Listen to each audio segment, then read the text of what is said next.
afternoon to Mr. James Krause. You're the only one I can see. That's why I was saying good afternoon. All right, well, good. I think we're ready to fully begin our afternoon court calendar. We'll do that by calling the cases of the state of Wisconsin versus Ryan Jones. Their cases 25 CM 742, 26 CM 595, and 26 CF 1403. Maybe I'll invite the state's appearance on the felony case first. Thank you. On that case, Assistant Attorney General James Krause appears as special prosecutor. All right, very good. And in the misdemeanor cases, an appearance for the state? As to the misdemeanor cases, ADA Sam Smith for the state. Okay, and to the defense, please. Ryan Jones appears in custody on Zoom by attorney Luke Voegeli. All right, good afternoon to all. Mr. Jones does have full sight and sound connectivity. We did have a very brief non-public hearing regarding unsealing the felony case, and I know during the course of that hearing he was able to hear. So that's good. Mr. Voegeli, you should have a copy of the criminal complaint in 26 CM 595 and in 26 CF 1403. Yes, Your Honor. I'm not sure if Mr. Jones has a copy. That's a fair question. Mr. Jones, did you get 2 criminal complaints today? I'm not allowed to have paperwork in here because I'm on suicide watch. I see. Okay. So, well, we'll hopefully have that available in your property or for your reading at some point in the future. I don't know how else to accommodate him having access to it, but it sounds like counsel has access to it for the purposes of this hearing. And I think that's, for today's purposes, probably the most important thing. Your Honor, can I ask a question? Sure, though. Yeah, that's fine, though. The lawyer is help. Okay, on my 742 case, I actually have a attorney by the name of Peter Middleton that was appointed, and I want to know, is he still on that or no? Yes. Yep. So he is currently the lawyer assigned to that case. Mr. Voegeli works with Mr. Middleton. Yes. Okay. I'm not sure whether Mr. Middleton's available this afternoon or what the situation is there. Counsel? He's not available this afternoon. Okay. But he is still your attorney. Yep. Okay. And Mr. Jones, I assume you'd rather go forward and have me consider some sort of a bail in this case with Mr. Voegeli helping you rather than have us adjourn that hearing? I want to understand everything because I've kind of got shoved into all of this myself doing pro se and was for a while doing a bunch of my own paperwork, and I don't really understand what's going on. I'm very confused right now. Well, Mr. Voegeli, Is there a way we could have a sidebar? Is he back here? I'm not, he probably is nearby. Great. So let's do this. Why don't we, if it works for everybody, why don't we? Because I obviously messed this all up. Yeah. So why don't I set some background and why don't we hear the state's position, I suppose, from both representatives of the state. And then at that point, if you want to take a break to try to meet with him privately to discuss that and formulate a response, I think that's fine. Okay. Then you're doing that with all the information. So as I understand it, 25 CM 742 is here on return of a body-only bench warrant. That case is presently assigned to branch 11, but is in the course of being reassigned to branch 12 due to a recusal order. That would mean that we would assign the 2 newer cases, 26 CM 595 and 26 CF 1403 to Judge Peacock in branch 12. Those cases are here for initial appearance, having been initiated by complaint and warrant. So we need to address bail on all 3 issues.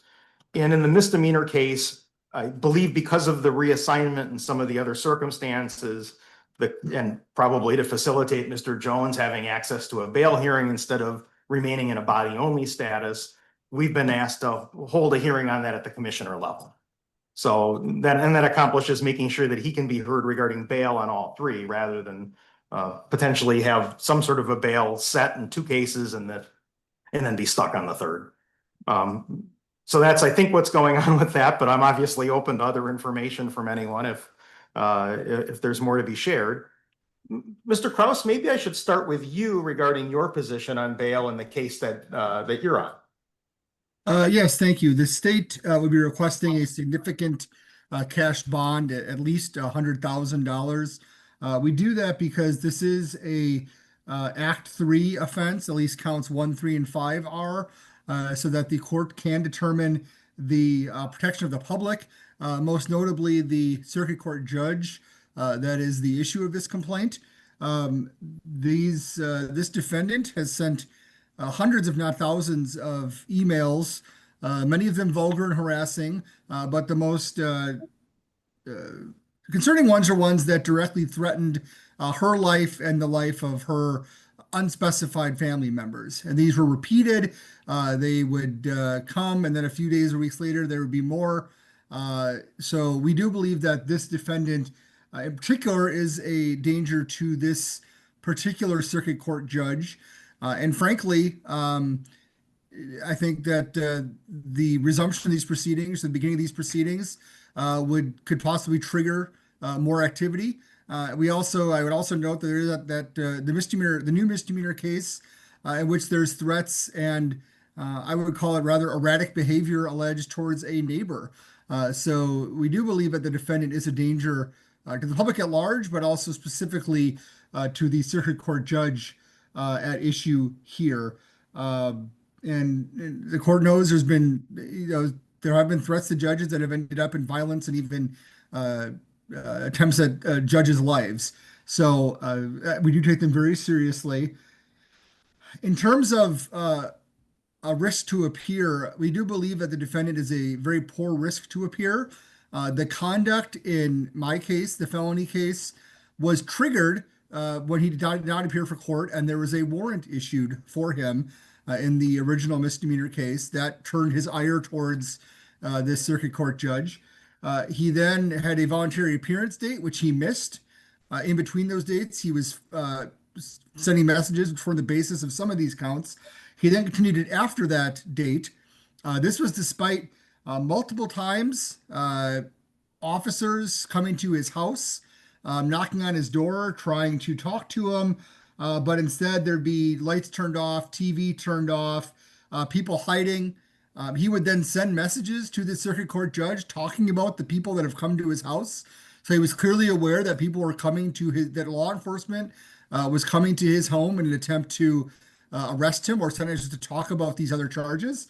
So he was clearly aware of this warrant, clearly aware that he was wanted in court. Instead, he sent threats to judges. He filed some appeals that have been dismissed. He did all sorts of things except for come to court on this misdemeanor matter and get that warrant canceled.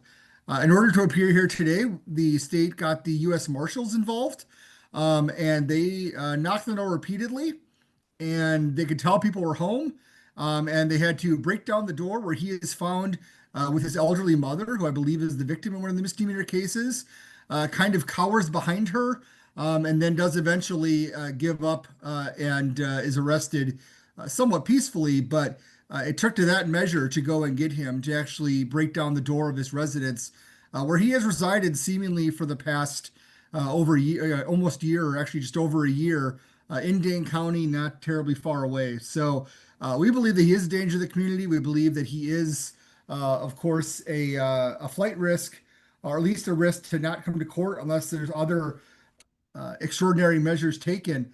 So we believe that $100,000 cash bond is appropriate on the felony matter. If posted or if there's a signature bond, we would ask that he be monitored by pretrial services. I don't know if GPS is still an option, but we would ask for that. We'd ask for that the defendant not be allowed in the Dane County courthouse unless he is accompanied by law enforcement or a defense attorney. We ask that he has no contact, direct or indirect, with the victim or any known family. That would include their homes or places of business. And that the defendant not possess any type of dangerous weapon. Thank you. Thank you, Mr. Cross. I appreciate it. And on behalf of the state on the misdemeanor cases. As to 25 CM 742, the state's requesting $1,000 cash, no contact with Sherry J, that's CHERI, and a ban from the 400 block of Clara Street, CLARA, and that's in Sun Prairie. In support of the cash, I'll note, Mr. Kraus mentioned some motions and some documents from the defendants. I wanted to just briefly touch, not belabor them too much, but in one of the defendant's briefs that he filed, he stated that he cannot in good conscience appear at any hearing scheduled under this corrupt and jurisdictionally defective system, obviously indicating he won't come to court. I'll also note what's specifically being alleged in this case is violations of specific bond conditions. Or I should note that as well to 26 CM 595. Also note failures to appear May 14th, 2025 and June 11th, 2025. As to 26 CM 595, state is requesting $500 cash, no contact with Robert B, and a ban from the 400 block of Clara Street in Sun Prairie. And again, in support of the cash, I'll note the failures to appear in May and June of 2025. I believe he also was in warrant status at the time of this incident for quite some time. So for those reasons, the state feels cash is appropriate. All right, thank you. And then I should probably just raise one other issue before we give defense counsel a chance to go and meet with Mr. Jones and make a defense argument.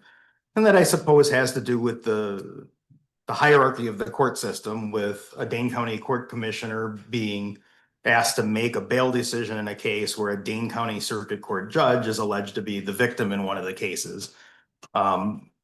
I don't know what other alternatives we have at the present time that would allow for Mr. Jones to be heard today, as opposed to us continuing this to another date and maybe being able to find somebody who is not a Dane County court official, or at least one that is a junior court official in the same county. It's probably a rule of necessaries kind of situation, but Mr. Kraus, I don't know whether you have any objection. Well, I'll ask it more directly. Do you have any objection to my making a decision in this case for today's purposes, knowing that hierarchy and the awkwardness of that? I do not. And if I could just note, I have another case in which a Dane County judge is a stalking victim, and I believe the Dane County commissioner did set bond, and then it did go to a out of county judge. What I would propose it is you go forward today, and if the defense wants to file a bond motion to be heard in front of a subsequent official, they can do that. All right, thank you for that. And I think what you described is consistent with history and in other cases. On behalf of the DA, any position on that issue? No. Okay, and I'll also say for the purposes of the court record that I have had no contact with any circuit court judge regarding any of the allegations in this complaint. My involvement in this was the issuance of the original criminal complaint. It looks like the seal order got entered by the chief judge, and I've not been contacted by any circuit court judge regarding any of this. So in that respect, it's a clean slate. But why don't we go ahead and take that break so that you can try to meet with him, and then we'll do what we can to try to accomplish getting some other cases handled while you're out, and we'll reconvene when you're back. Thank you. Hopefully, relatively soon. Hopefully. Thank you. Should be.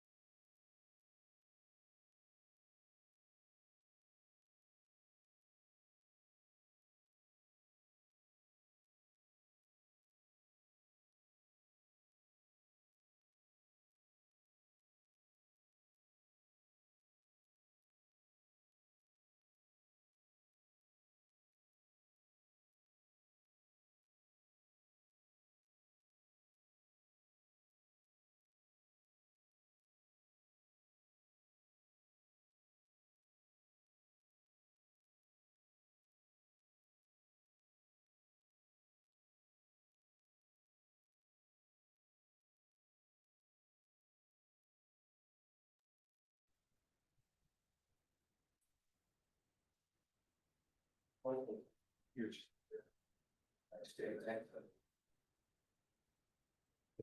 right, we'll call the case of the state versus Charmaine Smith. It is case number 25 CM 1322. Appearances, please. Sam Smith for the state. Tim Bassett on behalf of Charmaine Smith. All right, and we're here on return of a bench warrant. It looks like that got issued in April of 2020, I'm sorry, August of 2025 by Judge McNamara. I should first find out from the defense whether there are any address updates or information about the missed court appearance. This is our first contact, Your Honor. Okay, and Ms. Smith, maybe I can find out from you what the best mailing address would be. Okay, great. That's what we have, so that's good. Do you want to just take a second to talk with Mr. Bassett about what happened with the court date and stuff so he can help pass that along? Yeah, I think it's a good idea. Thank you. Oh, right here. Oh, good. It's not the most private situation, but we don't have a lot of options in this room. We all try our hardest to stop listening. Well, okay. If you want something better, we can certainly try to make arrangements. I think it's okay.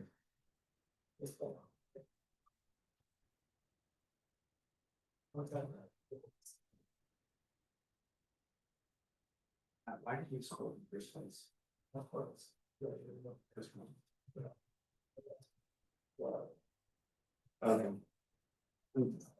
Ms. Smith reports that she only occasionally receives her mail, but that address is good. All right, thank you. Oh, I'm sorry, I didn't mean to cut you off. Oh, of course, no, and that's why she didn't make it to court. She Okay. failed to get notice. Thank you. And state's position on bail? Looks like a signature bond was set on June 17th. The defendant failed to appear on August 13th. The state's requesting $500 cash and the reinstatement of the same conditions. And are we aware of any other history of missing or other bail factors that I should consider? They're about 20 years old, so I didn't bother mentioning failures to appear. Okay. And Mr. Bassett? I have no objections or no more information. Okay. And so I think the state's asking that she would be held if not able to post $500 cash bail. I don't know whether you have more you want to add in response to that. If not, that's fine. I just want to make sure that you have the chance. Sure. Well, I'll petition the court to consider a signature bond. Okay. Anything else? No, that's all. Okay. Give me just a second to look at the complaint a little closer.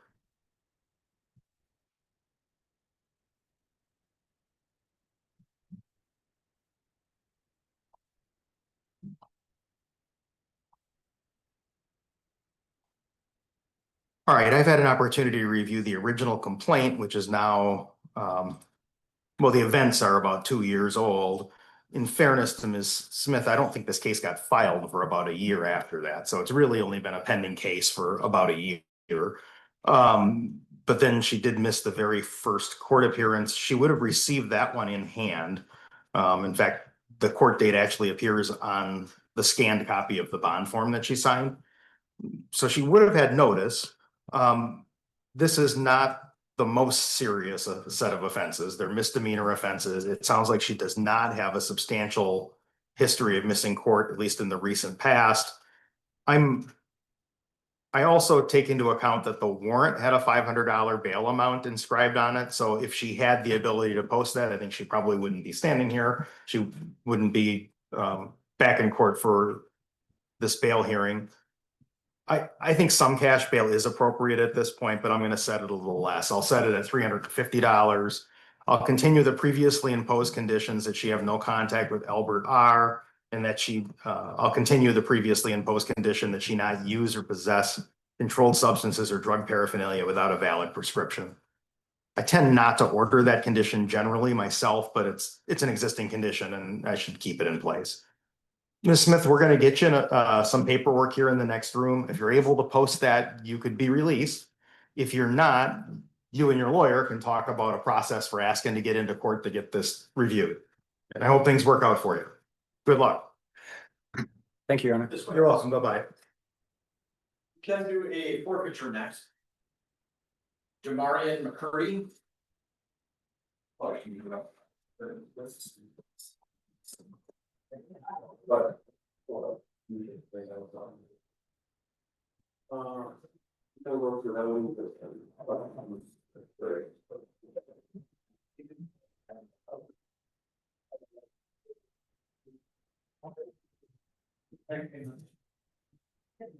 Hi.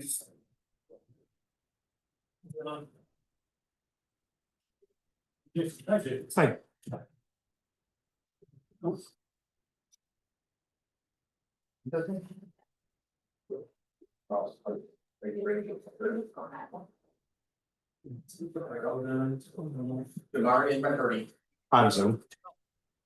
On Zoom. Very good. We'll call the case of the county versus Jamarian McCurdy. It's case 26FO1328. Appearances, please. Sam Smith for the county. Defendant appears in custody via Zoom without counsel. Okay, and Yep, Mr. McCurdy, can you hear us okay?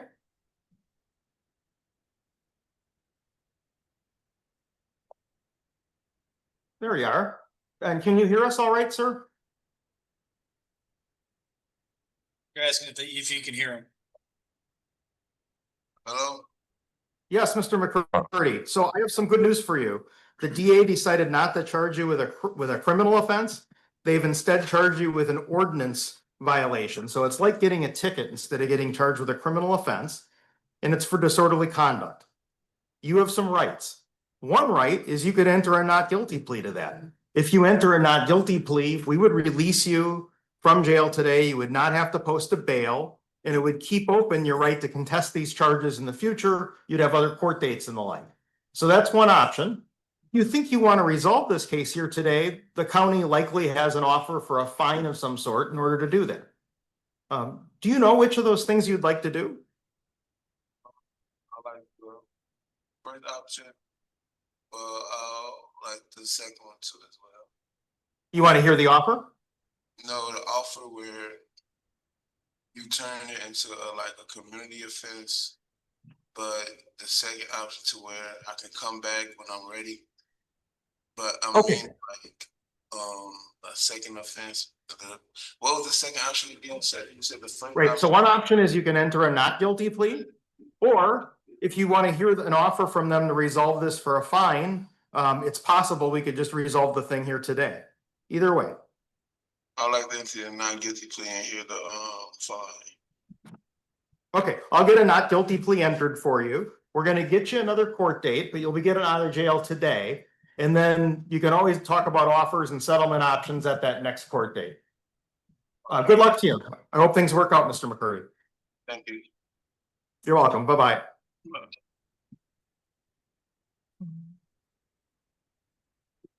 Are we set then for Mr. Jones? We're set on this, Kenneth. I guess maybe another question is, how urgent is it for our interpreter to get out of here? Are you scheduled? No, I'm not urgently waiting to get up. Okay. If I want to. So yeah, go ahead and do something else. You're not in a rush, are you?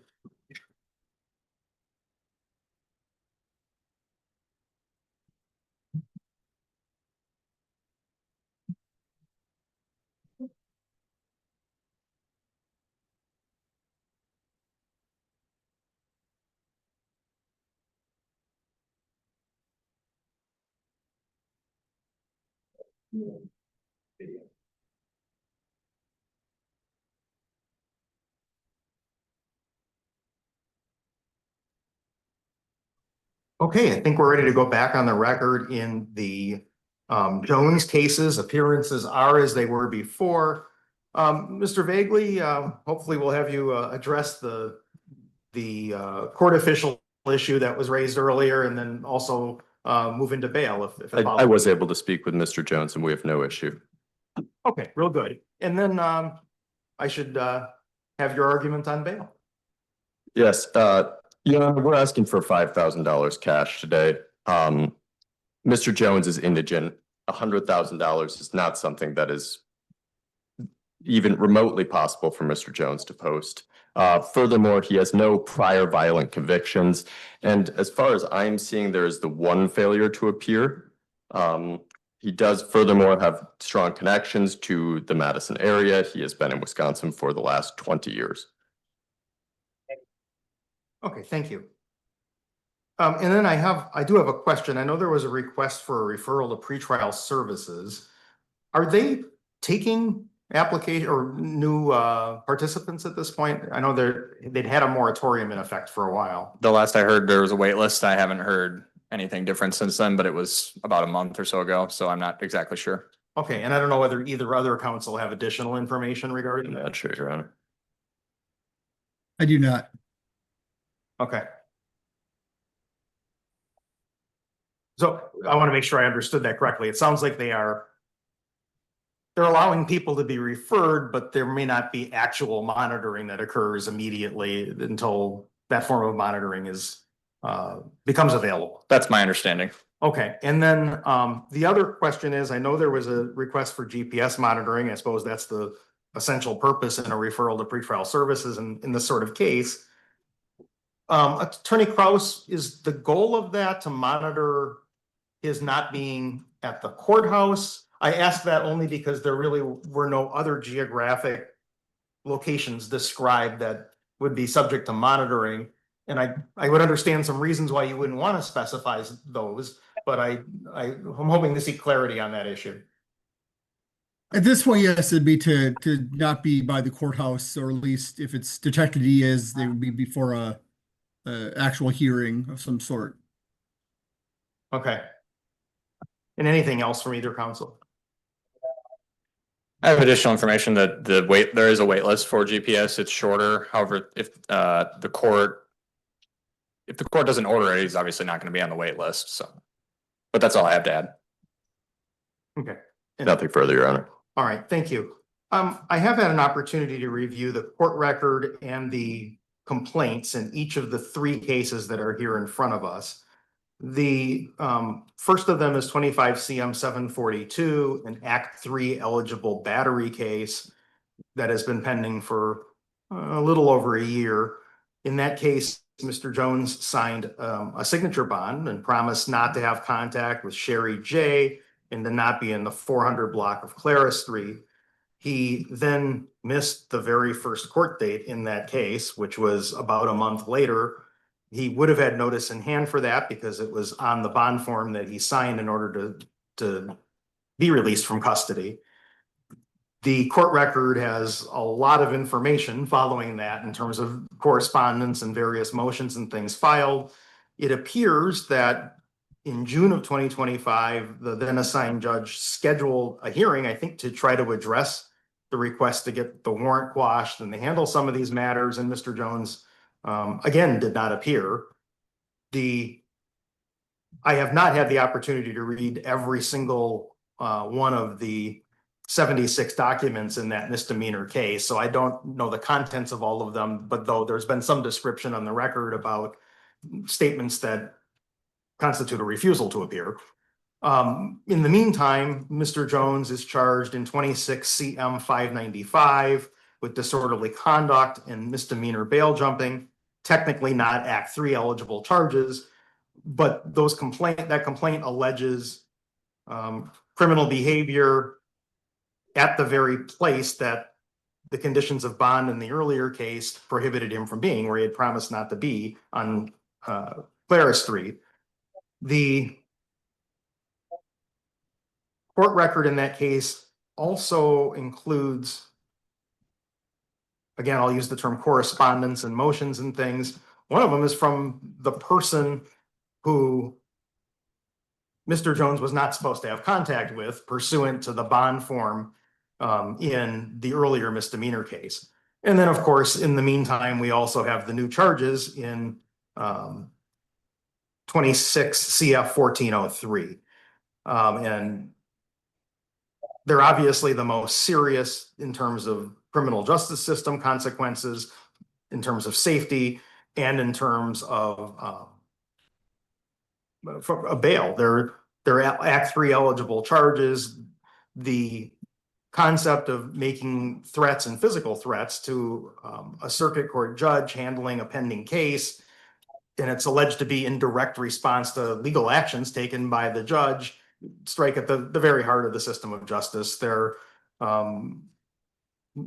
behaviors that I think would cause any reasonable person to be concerned about the likelihood of appearing in court proceedings, about following court orders, about complying with conditions not to have contact or engage in violent, not to engage in violent behavior. It causes concerns about the risk of witness intimidation. Basically, it checks the check boxes on almost every one of the Act 3 factors. It suggests that a substantial cash bail is necessary. I think there's always room to argue about what that number ought to look like. At some point, I have to put a number on it. I can't put it anywhere close to the 5,000 that's been requested by the defense. I don't know that the state's position is unreasonable on that. It's again, I look at this and I wonder, other than fulfilling the preventative detention role that Act 3, I think, was intended to play in certain cases, I don't know what else other than a substantial cash bail would assure the protection of the community, including specific identified individuals in the community, or assure his appearance in court. So I'm going to grant the state's requests in total on the 3 charged cases. In 26 CF 1403, I'll set cash bail at $100,000. I will order that he's not to be released from the jail until, actually, I don't know that I can constitutionally structure it that way because of the wait list problem. I suppose I have to order that he would report to pretrial services immediately upon release, and that he can only be released from the jail if during business hours such that that's possible. Can I just stay here? Is that okay? This is actually better than what my home was. I'm not kidding. Yep. Mr. Jones, I don't think there's any need to speak right now. Yep. Oh, Mr. there's Jones, my apologies. I didn't know. Sorry, sir. nope, it's all, you haven't done anything wrong there with respect to communicating that. You would have the choice to not post bail, and in that situation, you would remain in custody. So that is a choice you could make. But if you are released, you're going to have to report right to pretrial services for the purposes of being equipped with a GPS device. They will be actively monitoring that Mr. Jones not be at the Dane County Courthouse unless either accompanied by defense counsel or a law enforcement officer. He is not to have contact with the victim identified in the complaint, that person's family, their residence, or be at any place that they are temporarily occupying. He's also not to go armed with dangerous weapons. We should probably make the same pretrial service referrals on the other 2 cases where I'm setting a $500 cash bail in case 595 and a $1,000 cash bail in 742. 595 has a condition they have no contact with Robert D. and then not be in the 400 block of Clara Street in Sun Prairie. 742 will have the condition reiterated about not having contact with Sherry J. and not being in the 400 block of Clara Street. So that'll all be actively monitored by pretrial services at such time as they can actively monitor when he gets through the wait list. We'll get not guilty pleas entered on his behalf to all misdemeanor charges. Mr. Voegeli, does the defense have a position on the scheduling of a preliminary hearing on the felony? Let's not wait. We won't waive time limits. And that's fine. Get We'll one it scheduled. Yeah, we'll get it scheduled for a timely preliminary hearing. I just want to clarify one thing in regards to 595, the no contact with Robert B as in boy. Oh, thank you. Sorry about I that. may have misheard earlier. I appreciate that correction so we can get it correct on the bond paperwork. Thank you for that. As noted by Attorney Kraus earlier, bail can always be reviewed in the future by whatever judicial officer is hearing that hearing upon a motion. I think this is the best we can do for today. I hope for the best for you, Mr. Jones, and for all involved. I just want to be safe. And I'm Yep, sorry. and I would like that for you as well. Good I'm luck to sorry you. for all the misconfusion, and I'm sorry to you folks for anything that I'd done that had ever come across ill-willed or ill-mannered. Hopefully this comes out in the open in the court cases. Yep, and I think I think you'll have an opportunity to communicate that with your lawyer, who will help you figure out how best to convey that thought in a way that's not going to cause an issue for you from a criminal justice perspective. I hope so. remember you from last year, sir. I actually came through that door on the 742 case, and the only reason I never showed up is because I was scared. I'm terrified. Mr. Jones, let's hold off on talking further, and you can talk with Attorney Middleton, okay? Okay, good luck now. Next is Anderson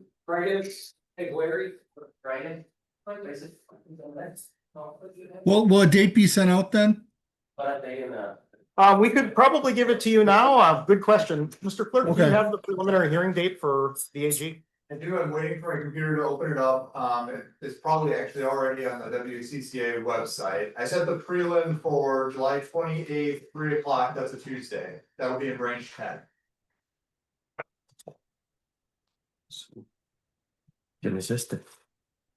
All right, I think my co-counsel can be there, No? so thank you. Sounds good. Yep, thank you. Have a good weekend. Thank you, you too. Interacciones, correcto. No. Entonces, vamos a ver, el 29, 29, pues ya Sí, no es correcto. Entonces, it should be apartment 2. Okay. We'll next call the case of the state of Wisconsin versus Anderson Freites Aguirre, case 26 CM 1643. Appearances, please. Sam Smith for the state. Mr. Anderson appears in person in custody by attorney Luke Voegeli. Looks like we have certified Spanish interpreter Jim Larson present. Sir, do you swear or affirm that you will truthfully and accurately interpret the proceedings? Yes, I do. Thank you. And Mr. Voegeli, did you get a copy of the complaint? We did get a copy of the criminal complaint. The address is correct. However, the apartment number is 2, not 3. We waive formal reading and Mr. Anderson is not eligible for public defender services. So they're saying that you make too much money to have a public defender. The deputy is handing you a sheet that describes in Spanish how to reapply. You're always free to do that. You're also free to hire a lawyer on your own. You could choose to represent yourself. If the public defender still says no, and you don't think you really have the money to hire a lawyer, there's also a process where you can apply at the clerk of court's office, and sometimes they can get you a lawyer with a payment plan. You're in good hands today. Mr. Voegeli will help you with today's hearing. The booking sheet says that federal immigration authorities did seek Mr. Freites' detention when he was taken into custody. That's not being honored by the jail pursuant to the sheriff's policy. What's the state's position regarding bail? State's recommending a signature bond. No contact with KJD. Can you repeat the initials? I'm sorry. That's KJD, Kyle, John, Denver. A ban from the 200 block of East Washington Avenue and a ban from the 200 block of Deer Valley Road.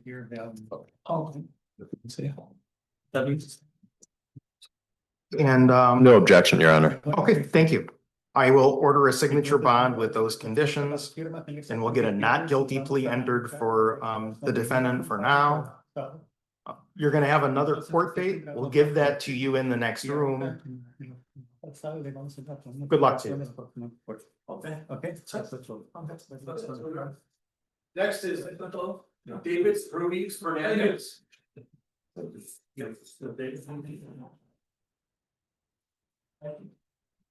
I'm gonna check this out for you. Right.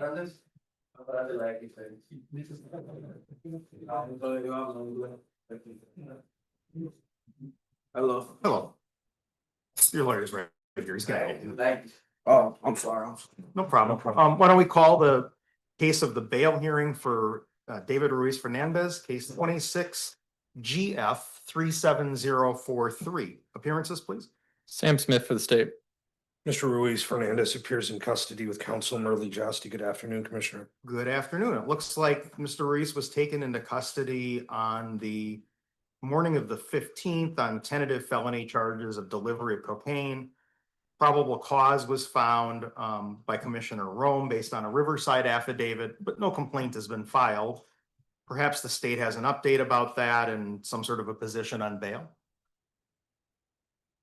As to bail, the state's recommending a signature bond and no controlled substances or drug paraphernalia without a valid prescription. I do not have additional specifics as to a date for when a complaint will be ready. In, any sort of sense? Are we talking like a week or a month or any? I would assume, given the nature of this case, that it would be within a week. But again, I have no information from the reviewing ADA. Okay, and Mr. Josti, any position on the bail issues? I think a signature bond's appropriate. The probable cause statement that I received indicated some alleged controlled buys, but those were in the fall last year. So it's been a considerable amount of time. Mr. Ruiz Fernandez is a lifelong resident of Dane County. He obviously has ties to the community. His family has hired me to represent him. He's not a flight risk. The only thing, if you search his name on CCAP, is just one ordinance violation.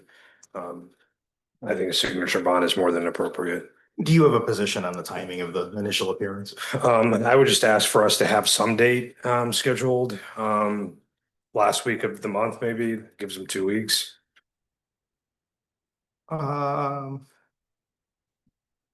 If it works for everybody, maybe August 3rd. It's just a little over 2 weeks, and typically Monday mornings are a little lighter than the Thursday mornings. Sure, let me check. August 3rd works for me. And I was looking at 8:30. Okay. That works for the state. Okay, I'll grant the joint request for a signature bond. I'm gonna not order the drug condition of bond because that's just against the law anyway. As evidenced by the arrest and the probable cause statement. We'll have them make an initial appearance on August 3rd at 8:30 in courtroom 1A of the courthouse. Keep in touch with Mr. Josti and he'll help you through this. You're welcome. Good luck to you. Sure. Next is Dane Washington.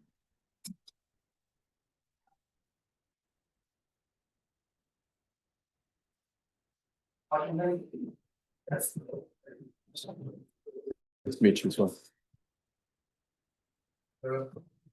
What's your address, correct?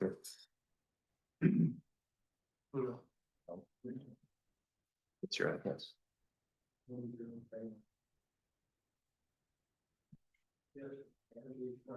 Andrews.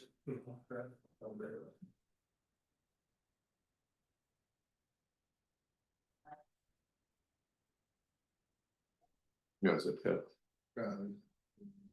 That's okay. That's okay. 53530. All right, why don't we call the case of the state of Wisconsin versus Dante Washington, case 26 CF 306. Appearances, please. Sam Smith for the state. Mr. Washington is in person in custody by attorney Luke Voegeli. All right, thank you. So, well, we're scheduled for initial appearance in this case. The booking sheet says that Mr. Washington is also being held on a contempt sanction from a family court case, unrelated to this. Before I call on the lawyers, I should first confirm, I suppose, that the defense received a copy of the complaint. Looks like you're holding it, Mr. You did, Your Honor, and the address is incorrect. It would be 1009 Andrews Drive, Sun Prairie, 53530. That's our best guess on the zip code. I think if it's Sun Prairie, it's 53590, but that's an old verify. That's entirely possible. Yeah. Excuse me, Your Honor. We waive formal reading. And Mr. Washington is eligible for public defender services. Thank you. And before I call on the lawyers, I think there may be a victim present via Zoom who wanted to be heard regarding bail. I'll pause to give that person a chance to tell us what we should know.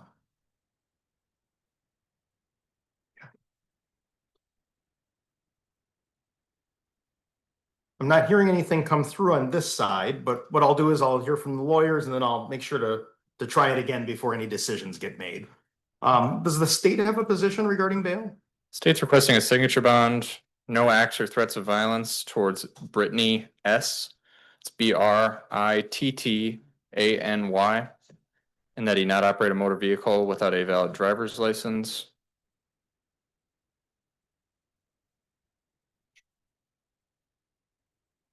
I don't want to speak for the victim if she's going to attend, but I can convey wishes if she's not present. And well, again, I'll make sure that I call on her again before any final decisions get made. I am going to want to hear from the defense on this. I guess I'm hoping to have a little bit more information about the signature bond. looks like there's a misdemeanor eluding charge in this case, and also, well, it's a misdemeanor charge as well, but an intimidation count. It also looks like there may have been a missed initial appearance. But if you have a little more information, I'd certainly be glad to have that. As to the signature bond, I'm assuming it's based on the fact that he has no failures to appear. And as to the IA, I did cover that initial appearance where a warrant was issued. There was additional information that the IA letter may have been returned undeliverable. So as to why a warrant was issued if he didn't have proper notice, but that was my understanding and why I'm asking for a signature bond again. Okay, and it does look like that family court warrant we talked about has been outstanding or had been outstanding until since last June, so that may be a factor, but the defense position, please. No objection to a signature bond, Your Honor. Okay, and any additional information regarding why that's appropriate? Just echoing what the prosecution has said, he has no failures to appear, and Mr. Washington has informed me that he did not receive notice on that IA. All right, and then I should give another opportunity for the victim to speak if she had something to add.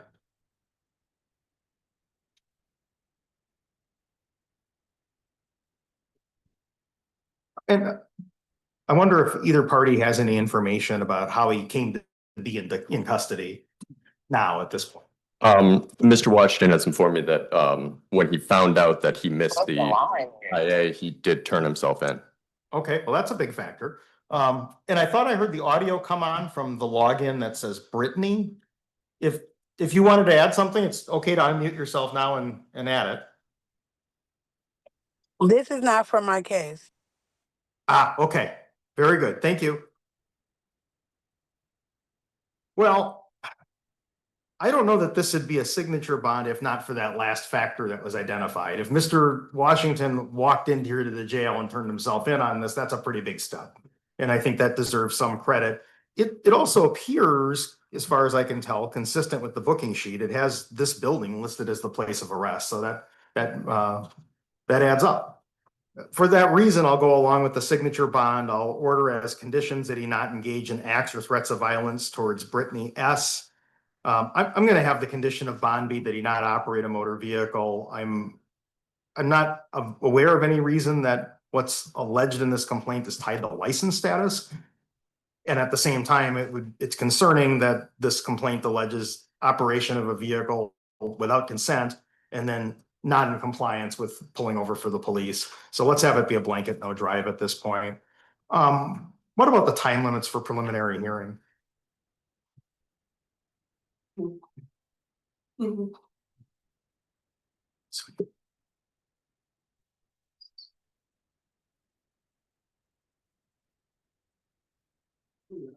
Yeah, we'll waive time limits.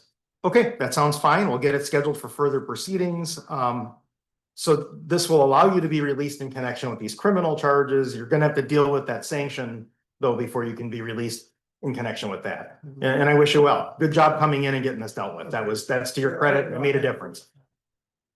Well, to me, it made a lot of difference in terms of the outcome. So that was good. Take care. That's great, sir. Next is Jordan Hawkins.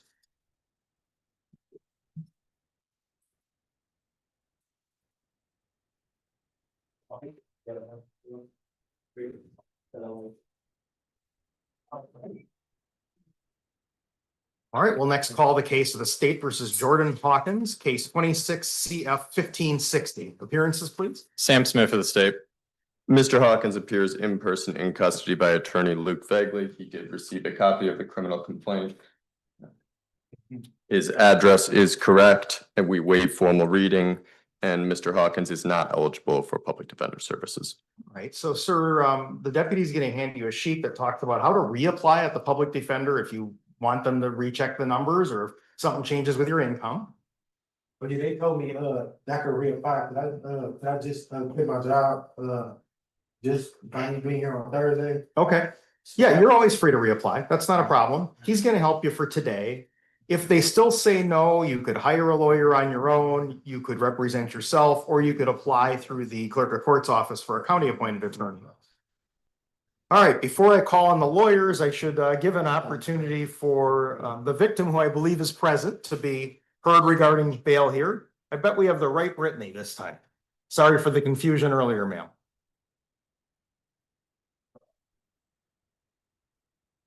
Yes, sir.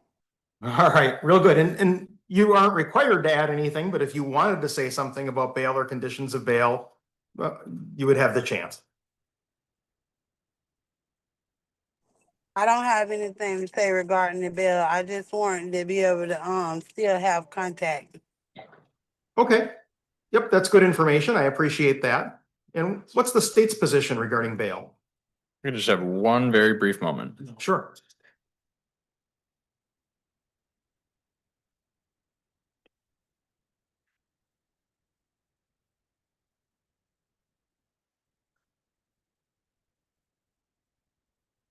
State's requesting cash bail in the amount of $500. No dangerous weapons. Not to live or reside at any residence where firearms are kept. No contact with Brittany J. It's Brittaney. A band from the 1300 block of East Washington Avenue. In regards to the cash, I would note these are Act 3 charges, and there is something of a safety concern. More specifically, what's being alleged is the defendant taking a gun and pointing it at the victim. Information was provided to law enforcement that it was loaded, and he was acting like he was going to shoot her several times. This is also on video, so I believe that goes to the strength of the state's case. There's then information about the defendant grabbing her neck and something of a fight ensuing. So I think between all of that, with the Act 3 analysis, that at least some cash is appropriate. And given again, the seriousness of the offense and what's being alleged here, I don't like asking for no contact when a victim is expressing their wish to have contact with this person, but I think given the seriousness of the allegations, that no contact is appropriate at this time. Okay, and before I call on the defense, I should make a note that the clerk observed that Mr. Hawkins also has case 26 CF 1247. It's scheduled for an initial appearance in That's gonna be next month. yeah, I think you're right, on August 3rd at 8:30. Yeah, but that, I think it was. Right, that's the one.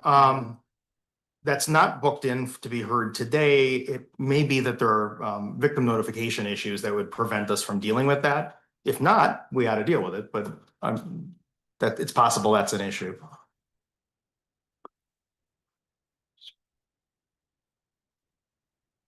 I don't believe we'd be compliant to deal with that today. Okay. All right, and because I don't know that defense counsel has access to that information, I do not. For what it's worth, it's a 2-count felony complaint alleging theft from an elder. So that's the charge there. And we're not going to address it today, but just because we made reference to it, I wanted you to be Thank you, Your Honor. aware. Mr. Voegeli, any position regarding bail on the case we can address today? Yes, Your Honor. We're requesting a signature bond today. Mr. Hawkins has resided in Dane County for his entire life. He has extended family and friends here that tie him to the community. He further was employed up until recently when he was arrested in this charge at La Quinta. Furthermore, he does not have any failures to appear within the last 2 years, and he has no prior violent convictions. We would also like to request that the no contact provision be modified to no acts or threats of harm, as the victim has expressed that she would like contact, and having no contact would effectively render Mr. Hawkins homeless. And any response from the state? I was just briefly looking around other counties to confirm. I don't think, as far as adult jurisdiction, I see anything that I would call a violent conviction. Yes, Your Honor. Sorry. That underlying felony was from 2011 when he was a juvenile. Yeah, I cut the bracelet off. Yeah, yeah. And I see that it's a conviction for escape from back then. Yeah. Yeah. All right, anything else from either party? No. Okay, let me take a little bit closer look at this complaint.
I haven't an opportunity to review the allegations in the complaint. It is technically an Act 3 eligible offense because of the DC while armed charge. Oh, actually, there's a battery too, so that would also be Act 3 eligible. That means I'm supposed to consider prior convictions for violent crimes, appearance risk, the need to protect the community from serious harm, prevention of witness intimidation, and consideration of any affirmative defenses. There's not a lot of obvious affirmative defenses to what's described here, other than I suppose there's always a potential for a self-defense claim when there's any physical interaction between parties. I'm not presented with information suggesting he has a violent history or history of violent convictions in the past. I don't know that I have strong reasons to doubt his appearance in court. Obviously, the escape that was described is concerning, but it's also 15 years ago without intervening problems with making court dates. So not a major factor in the analysis.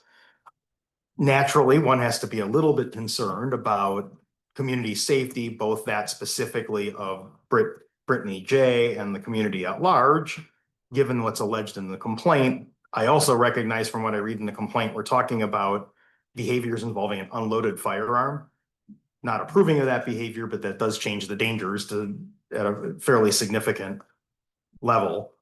Other than what's inherent in the charge itself, I don't have strong reasons to be concerned about victim or witness intimidation. The complaint described this event occurring and then a bunch of contact between the parties in a variety of places following that before a report to law enforcement. That doesn't make what is the claims from earlier more or less true or more or less dangerous. But the point is that when Brittany J. says she wants contact despite what's alleged in this complaint, that seems to be borne out by not only her words here today, but also what's stated in the complaint, some of the behaviors that are described. If I'm setting cash bail here, it would have to be because I thought that setting cash bail was necessary to assure the safety of the community. If I were doing that, I don't know how $500 accomplishes that goal. I think, to me, logic would say either I have to set a substantially higher amount of bail than that, or rely on conventional bail factors and assume he's likely to appear in court in response to this and likely to comply with his bail conditions.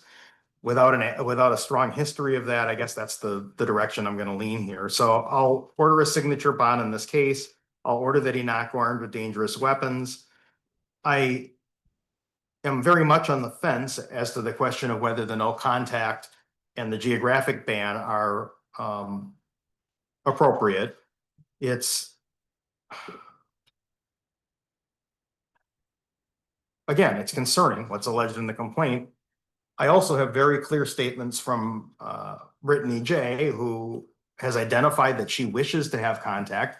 Frankly, she's been here waiting in court for well over an hour to tell me that. The information in the complaint suggests that there was some interest in having ongoing contact.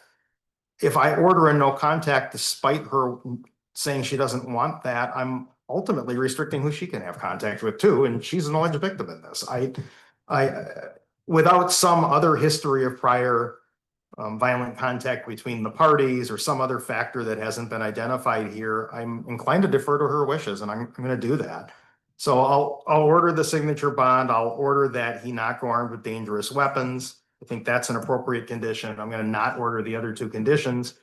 I got to say, Mr. Hawkins, if you pick up new charges, I'm not referring to the thing you're scheduled for court on, because we all know about that right now. But if you were to pick up other new charges, it would be really tough to see a signature bond. We'd have to be talking about some fairly serious cash bail amounts and probably some pretty significant restrictions on contact and the like. Right. Let's not have that happen. Again, I would be addressing bail in some fashion in that other case that's scheduled in August if I legally could, but the state properly identifies that there wasn't notification to the alleged victim in that case of their ability to be here and participate today. So I can't proceed. Good luck, Mr. Hawkins. Good luck to you, Brittany J. Oh, I'm sorry. Time limits for preliminary hearing, Attorney Voegeli? Oh, Mr. Hawkins.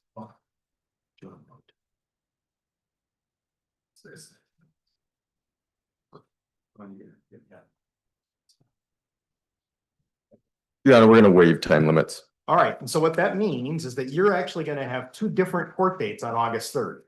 You're going to have the court date in the morning that you're already aware of for the initial appearance on that other case. And then that afternoon, you'll have your next court date in this case. It'll be in the same room. I might as well just set them at the same time. I can set them both for you. Yeah, that's all. Oh, okay. Works for me. Yep. That even better. So you're going to actually get it done in one shot, hopefully. Yeah, appreciate it. All right. Good luck to you. Take care. Next is Paris Vance.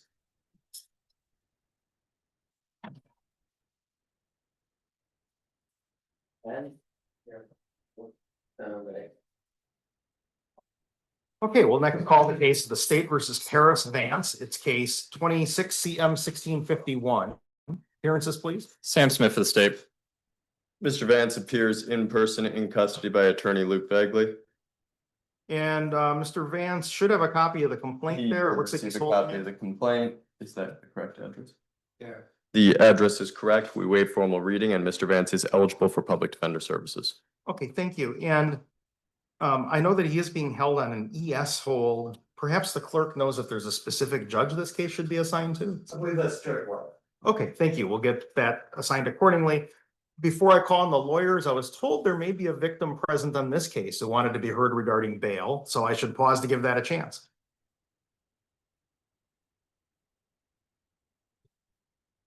Hearing nothing, we'll move on to the lawyers and I'll take another crack at that before making decisions. State's position on bail? State's requesting cash in the amount of $1,000. No contact with Raina M. That is spelled Raina. Last initial M is in Mary. A ban from the 100 block of Prairie Heights Drive in Verona.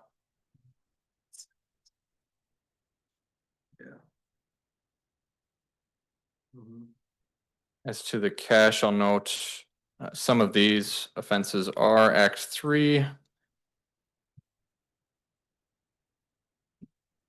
Seeing bench warrants, but from 2016, so they're quite dated. But I would note what's being alleged, other than included in the specifics here. The victim shows law enforcement several pictures of bruises. In fact, so many that at times she can't even articulate which bruise from which incident. There is a long, or what's being alleged, and there's information that law enforcement received that there's a long pattern of abuse here and a small child in the mix. For all those factors, I suppose, all under an Act 3 analysis, I think some cash is appropriate, but I will acknowledge there's no failures to appear since 2016. And I'm just looking at the probable cause issues. Count 3 alleges misdemeanor theft of movable property. I believe the fact situation alleges electronic transfers via Apple Pay. Does that statutorily count as movable property? Just one moment.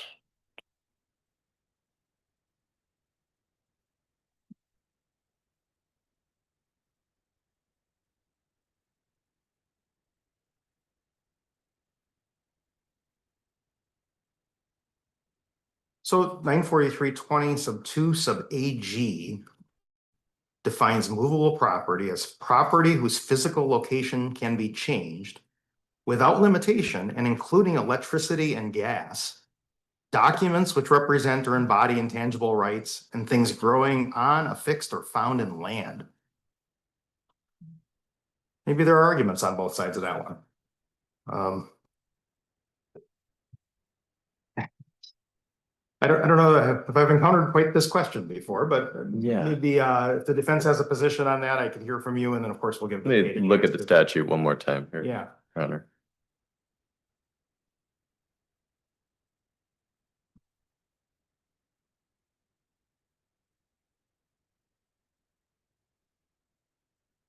And to be fair, I don't think that's the count that would drive the bail decision one way or the other on any of this, but I am supposed to review sufficiency of the complaint as part of the initial appearance.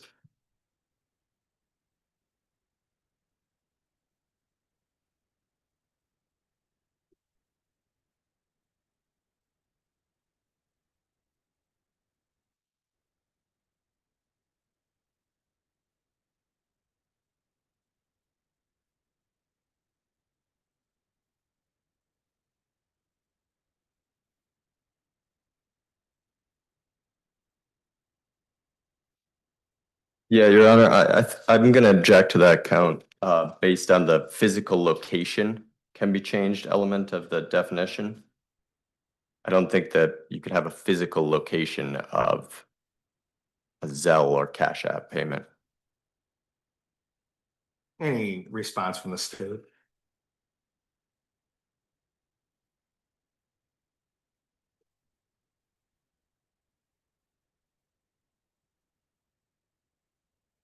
Just looking at the portion of the statute, documents which represent or embody intangible rights, things growing on, affixed to, found in land.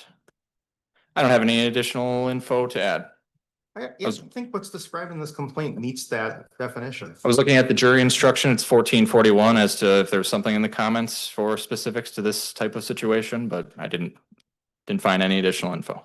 Yeah, as I understand this, we're talking about essentially moving virtual money through electronic means and effectively remotely. I mean, it's not something that has a physical location such that it's changeable.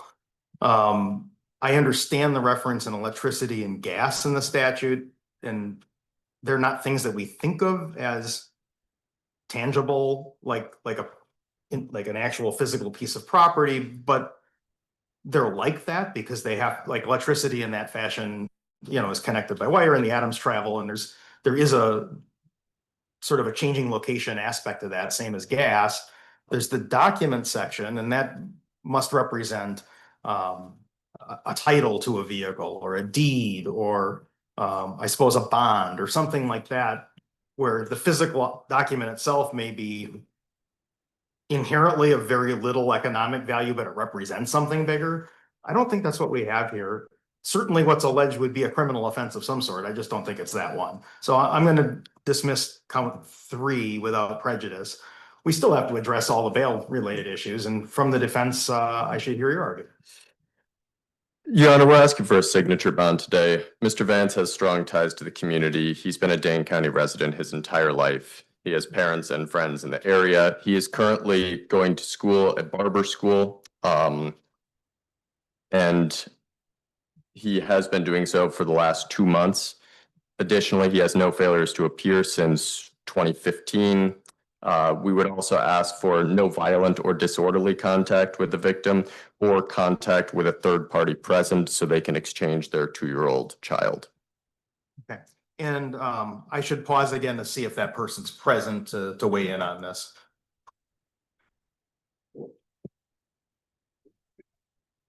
Sounds like not. Any response from the state before I decide? No.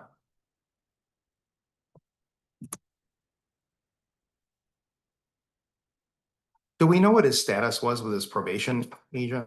Like, was he appearing? Was he an absconder? Any information I about? think he's on a hold now, but as to prior to that, I'm not aware. Mr. Vance has informed me that he was appearing.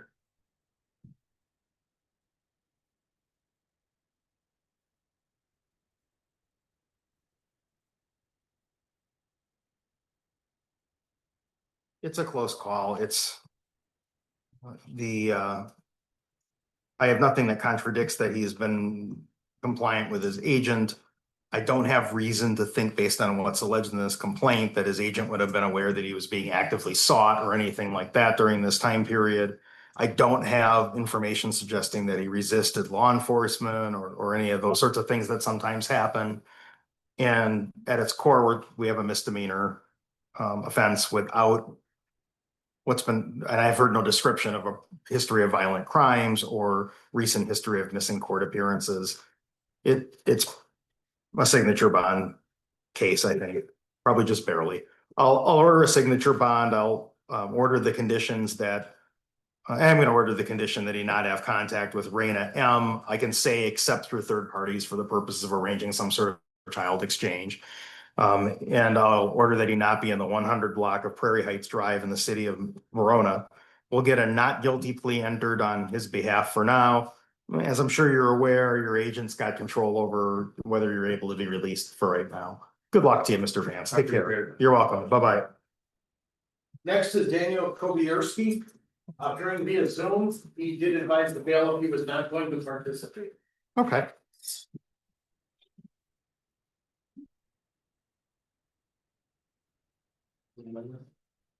I wasn't listening. What was the name? Kobierski? Okay. Kobiers. Correct.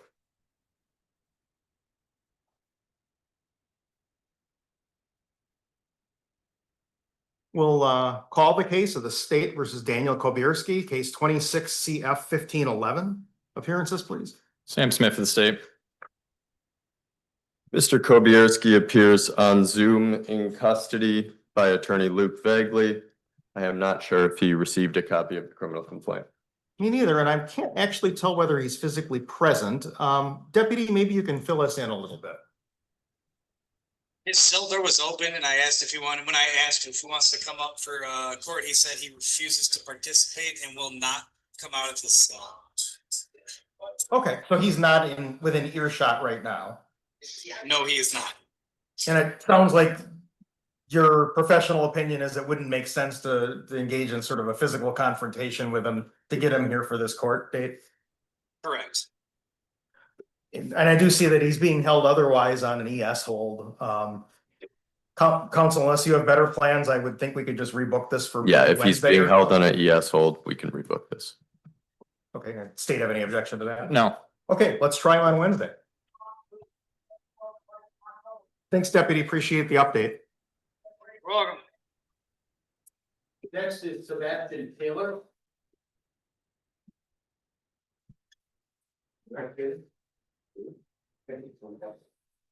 We'll next call the case of the state versus Sebastian Taylor. It's case 26 CM 1649. Appearances, please. Sam Smith of the state. Mr. Taylor appears in person in custody by attorney Luke Voegeli. But I don't need an attorney. Okay, well, you're not required to have him, but Thank you. he's, Do you want my help? No, I don't. No? Are you sure? No. okay, but let's I'm a talk. secured party creditor. So I don't speak sovereign, so, Not sovereign. okay. Well, you're welcome to have Mr. Vaguely help you here today or not. It's up to you. I have a question. You're in the third lane, right here. There's 3 lanes. There's the bus lane, the red one, you know, everybody has that. Mr. Taylor, this And is. you're my driving- camera flex. Wait, he slipped me. So Stop for a second. my advice to you is. He do not let me do this. talk, okay? There's 3 lanes, 2, the bus lane. Kelly's Market's right there. I'm going to Kelly's Market. I gotta cross over that lane to get there. How do you do not do that? Well, I don't know, and I don't know what that has to do with the case just yet, because I didn't get quite that far. But let's just make sure that Mr. Taylor has a copy of the complaint. Looks like he's holding that in his hand. Mr. Taylor, is the address on Luann Lane the best one to use for you for mail? Yes. Okay, great, thank you. So I should just find out, do we know whether he would qualify for a public defender if he wanted? I have no information on that. Okay, so he's here and he'll help you today if you want that. If you want to represent yourself, that's your right. I have no problems with I that. don't. Mr. Taylor, I'm happy to help you if you I want to know, but represent I know, yourself. I know that you guys usually get people into more in time and I didn't do anything wrong here, so I feel that I can help myself. I'm sorry. Okay, well, I mean, I'm not gonna try to talk you into or out of anything, but a person who's innocent is probably a person who even more needs a lawyer to help represent their interests in a lot of ways. But we'll sort through that. If at some point you change your mind, he'll be here. And you always are free to hire a lawyer later on or get in touch with the public defender's office. Not a problem. State of a position regarding bail on this? Signature bond and the standard conditions. It's resisting. Yes. I feel that it should be thrown out. Okay, and is that a motion to dismiss the complaint? And if so, what are the grounds? Because I had to go to Kelly's Market, now it all standard from me crossing that bus thing or whatever. But how am I supposed to get there? If I don't go over it, it's right there. I'm in these lanes, but it's right there. I gotta go over that to get to Kelly's Market. Okay, And I felt that the officer was a little hot-headed. He was kind of nice at the end, but it didn't have to go all like that. all right, and I suppose both parties have access to the complaint. The complaint suggests that he was originally pulled over for driving in a restricted lane and for speeding, so I get why that's sort of. And he didn't cite me for speeding either, so. Great. Okay, but what's charged in the complaint is what's alleged to have happened after all that, but state of anything more it wants to add regarding bail? Not regarding bail. If you need me to respond to if there's a formal probable cause challenge to the complaint, I'm happy to respond, but nothing more to add in regards to bail. Okay, and Mr. Taylor, did you want to add anything regarding either bail or your request that the complaint be dismissed? I just request us dismissed. I guess she was a little hot-headed and I guess I was too, but how am I supposed to get over to Kelly's Market through that bus thing? Can somebody tell me that? I mean, there's 2 lanes, the bus. I'm going that way to Kelly's Market. Is there another way I'm supposed to do it? Honestly. Well, so for today's purposes, I'm more concerned about what's alleged to have happened after you were stopped. And I don't want you to necessarily say anything about that because I don't want you to say something that could get used against you later I on. know, but that wouldn't happen if I didn't cross over that. How can we not look at that either? I don't understand. Okay. And is there anything about either your background or your ties to the community or anything like that that would support my allowing you to be released on a signature bond? I'm a nice guy. I'm good with everybody. Everybody likes me. Appreciate that. Yeah. Thank you for that. And I'm not a bad guy. All right, and I'm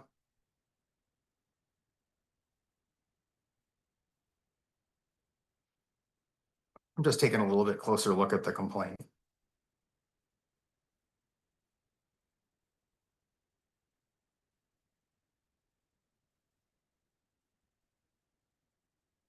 And honestly, if I was that happen again, I don't know what to do unless you tell me what to do on that.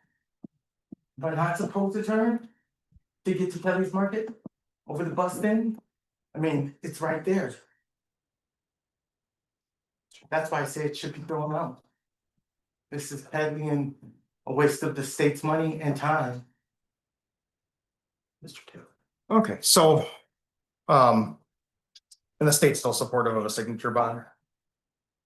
Yep. The PSA does recommend a signature bond. It says he doesn't have any prior failures to appear in the last couple of years. So that's to his credit. Well, I'm gonna order a signature bond. I go along with the joint request on that. Mr. Taylor, I think the state did you a solid on that. Because I'm not sure I would have set a signature bond in this case if the state hadn't asked for it. This is all of the stuff that happens during the stop is pretty concerning from a bail perspective and an appearance perspective. whether you're right or wrong about the reasons he got stopped, that's not an issue that's in front of us here. If you got some kind of traffic ticket for that, you have the right to contest that, of course. In court is where you contest that stuff, not on the side of the road here.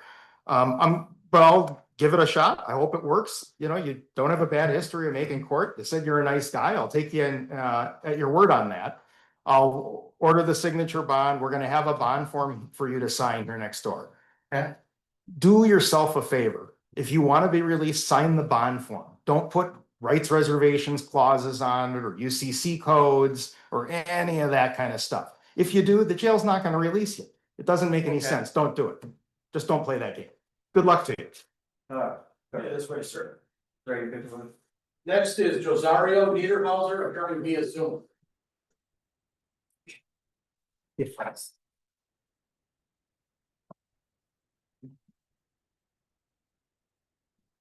Put something on the minute.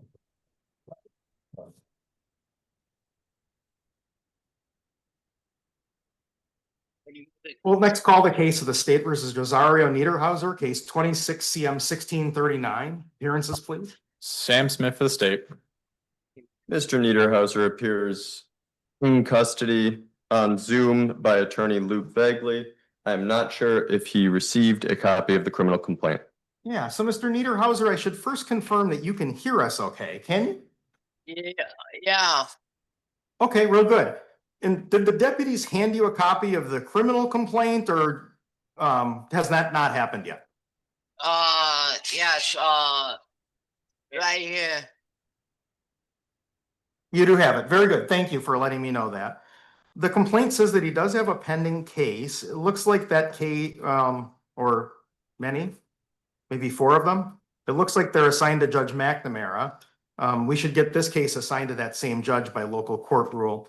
State have a position regarding bail? State's requesting a signature bond. Along with a condition that the defendant not make any acts or threats of violence towards staff or residents at any group home. I won't. I promise. And No objection, Your Honor. I'm just looking through the court record in his other cases. I think there's the one assigned to Judge McNamara, and then there are ones in Shawano, Marathon, and another one in Shawano counties. The Shawano County cases are actually set for a competency hearing next week, suggesting that that issue got raised at some point in that case. I don't know whether you have information. I don't have any further information on that. And state have any information about it? No. In the Marathon County case, I don't see an indication that competency has been raised, but there was an entered NGI plea.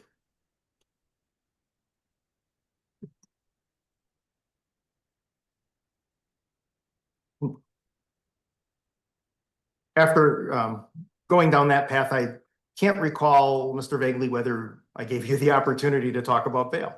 I did not object to his signature bond, but I would add that he is currently, excuse me.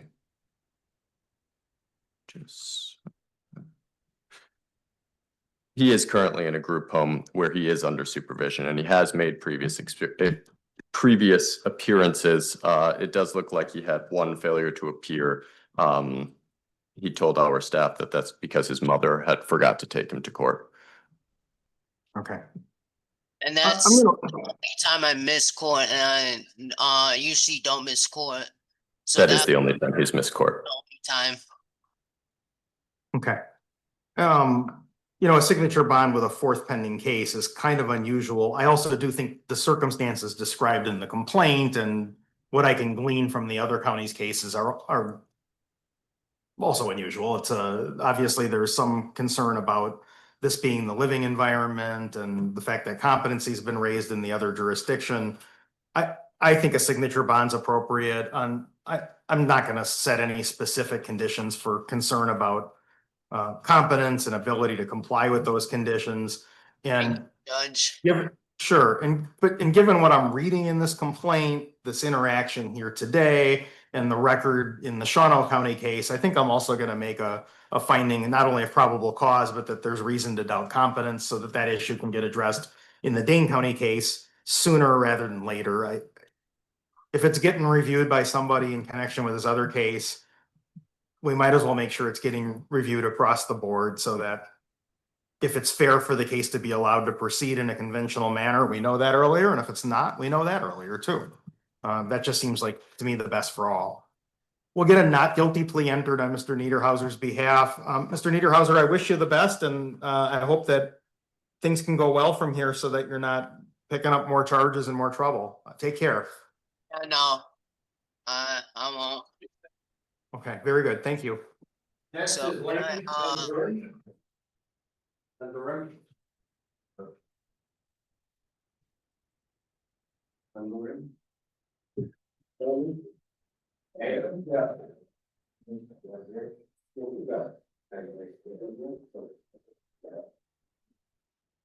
All right, we'll next call the case of the State versus Lehman Van Buren, case 26 CF 1561. Appearances, please. Sam Smith for the state.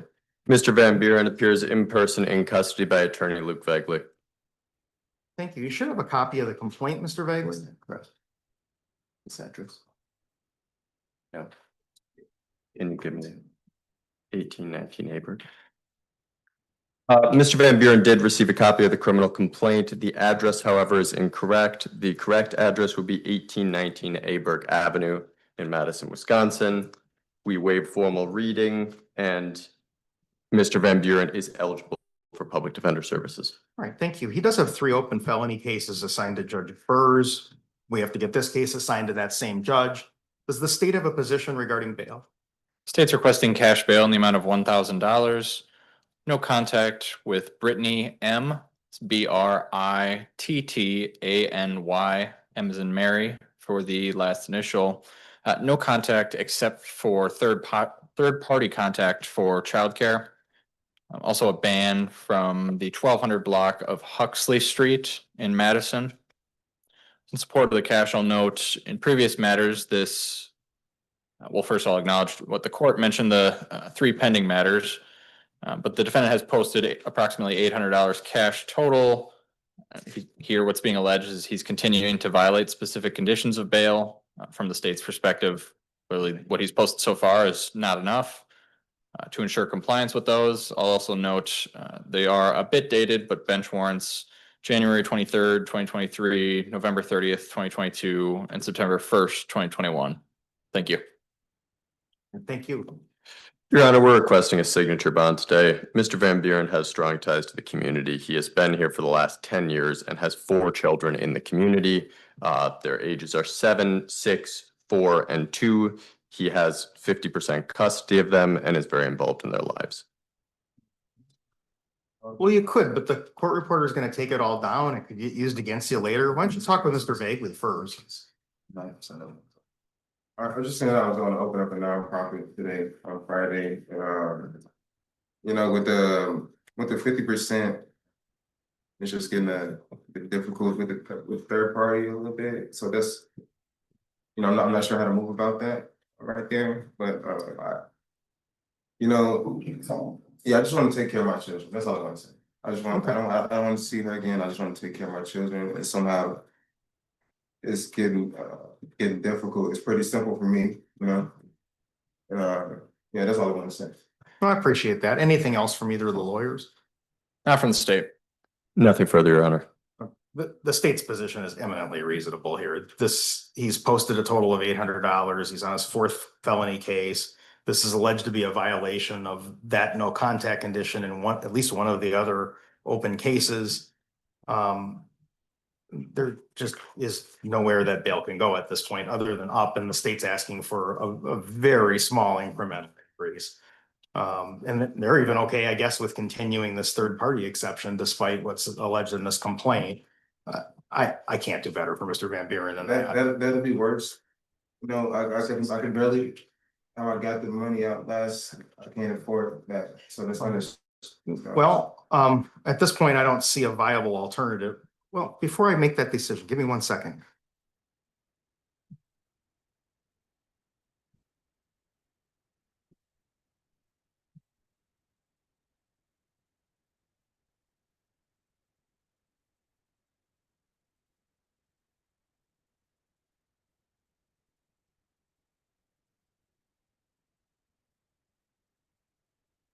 Okay, I get it. I was having some trouble identifying the factual basis for count two. It's there. I'm gonna set $1,000 cash bail. He's not to have contact with Brittany M except third-party contact for the purposes of child exchange. I will adopt the condition that he not be in the 1200 block of the Huxley Street. I think that's just continuing or affirming conditions that he's already agreed to follow. We'll get not guilty pleas entered on the misdemeanor charges. Should we put on a prelim right away? Yeah,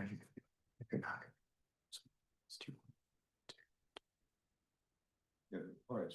And I want to also. We won't waive time limits. That's Your Honor. fine. I do, if the woman is not cooperating with third party, like, how does that work? I mean, yeah, like it's getting, like it's getting frustrating. It is hard to make that work. You know, and we not, us men not trained to go through this, like we going through it live as we living our lives, so, to keep getting locked up for this, same stuff and nobody has any type of, you should do this, or, when these people are not cooperating, it's really frustrating. Well, and I mean, the third party exception is sort of designed to give you access so that you have an opportunity to at least have some contact with the kids. My only other alternatives would essentially be to create a bright line rule regarding contact, and I think that would restrict you even more. And nobody's asking me to do that, which is why I'm not doing that. Yeah, but it's not cooperating third party or directly. Right. Well, so if there's a court order that requires you to have periods of placement and she's not complying with that, you could file paperwork in your family court case seeking to have that enforced. That it's not something that would happen in this criminal case, but you do have some rights, sure. Yeah. Good luck to you. Yeah, that's good, sir. Next is Alejandro Bello Pichon.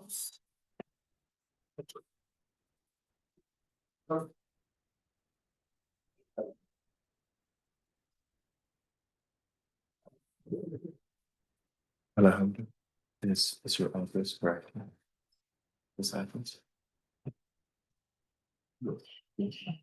I'll call the case of the state versus Alejandro Pichon, case 26 CM 1647. Appearances, please. Sam Smith for the state. Mr. Mello Pichon appears in person in custody by Attorney Luke Voegeli. He did receive a copy of the criminal complaint. The address is correct. We waive its formal reading. And I have no information as to whether Mr. Mello Pichon is eligible for public defender services. Okay, Deputy Cross is handing Mr. Mello Pichon a sheet that describes how to apply for a public defender. You're free to do that. You could hire a lawyer on your own. You could represent yourself. Those are all options for you. He's got you covered for today. You're in good hands. What's the state's position regarding bail? State's recommending a signature bond, no contact with, I apologize if I'm mispronouncing, but Lucero R.E. It's Lucero, and the last initials are R as in Robert, E as in Edward. And the defense position? No objection, Your Honor. Let's do a signature bond with that condition. You'll be able to be released today, Mr. Mello. Good luck to you. Great, sir. Next is Davion Alloway. Before we call him, I just realized we've got a guy waiting from Columbia County, I think, for a long time, for the whole time. We should probably see if he's still here. And Hartwig, appearing via Zoom. I think that's the one. Who's Yeah, that? Mr. Hartwig, if you're there, can you unmute the phone? If you have access to the keypad, it's *6 to do that. There you are. Can you hear me? Yes, sir, I can hear you. Okay, great. We're going to call your case next, and I'm sorry you've been waiting so long. No worries. Let's call the case of the state versus Bryant Hartwig, case 26 CF 1525. Appearances, please. Sam Smith for the state. Mr. Hartwig appears in custody by Zoom by Attorney Luke Voegeli. All right, so Mr. Hartwig is appearing via Zoom, audio only from the Columbia County Jail. Mr. Hartwig, I should make sure you got a copy of the criminal complaint in this case. Did you get one of those? Yeah, I don't have it with me, but I understand. Okay, very good. And you have the right to a lawyer. You could apply for a public defender. You could do that even from the Columbia County Jail using whatever process is used to apply for lawyers when on Columbia County charges. Just let them know you have a Dane County case and they'll work on that.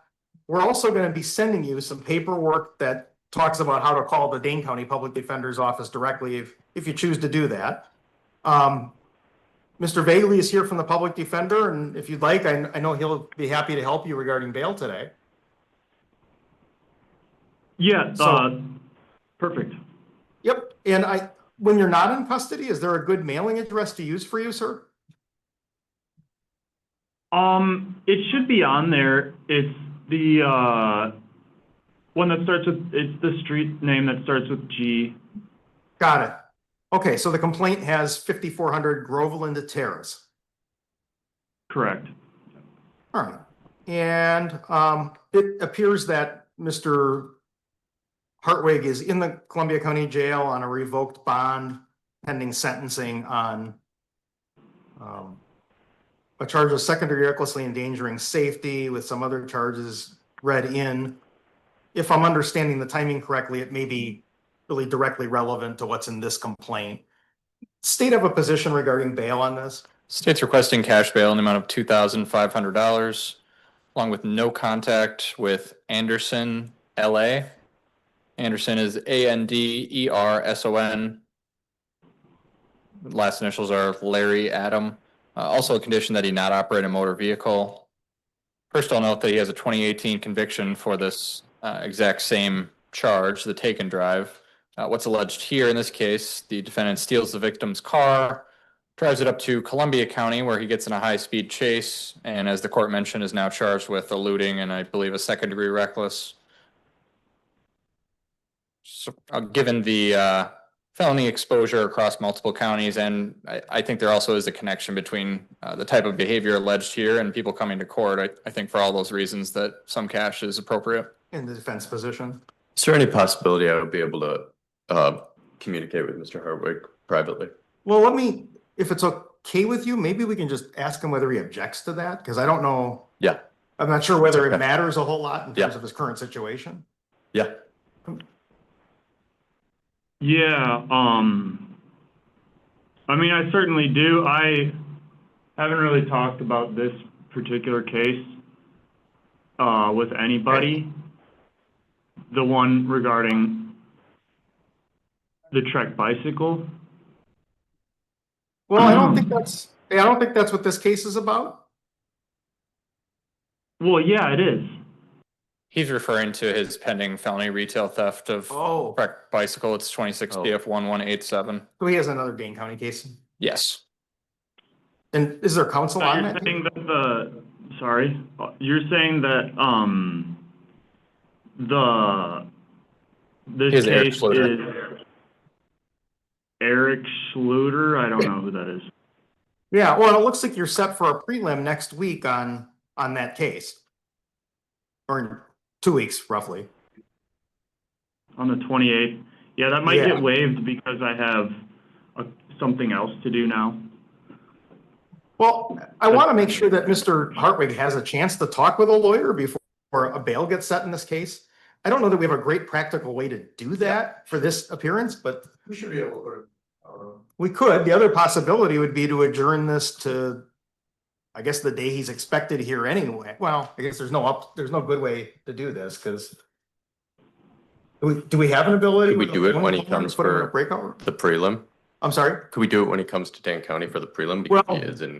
then that's okay. That's- That's what I was contemplating. The downside to that though is then if there's a decision to schedule a prelim, he's getting transported back and Yeah. forth twice, which he probably nobody likes a whole lot. Yeah. So if we have some ability to have a very brief conversation with him in a breakout room or on another computer or something, it probably makes sense to try to accommodate that. Yeah, deputies say they think they can do that. Yeah. So, Mr. Hartwig, we're gonna figure out how to get you meeting privately with Mr. Bagley shortly here. Okay. Yeah, good.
Good afternoon.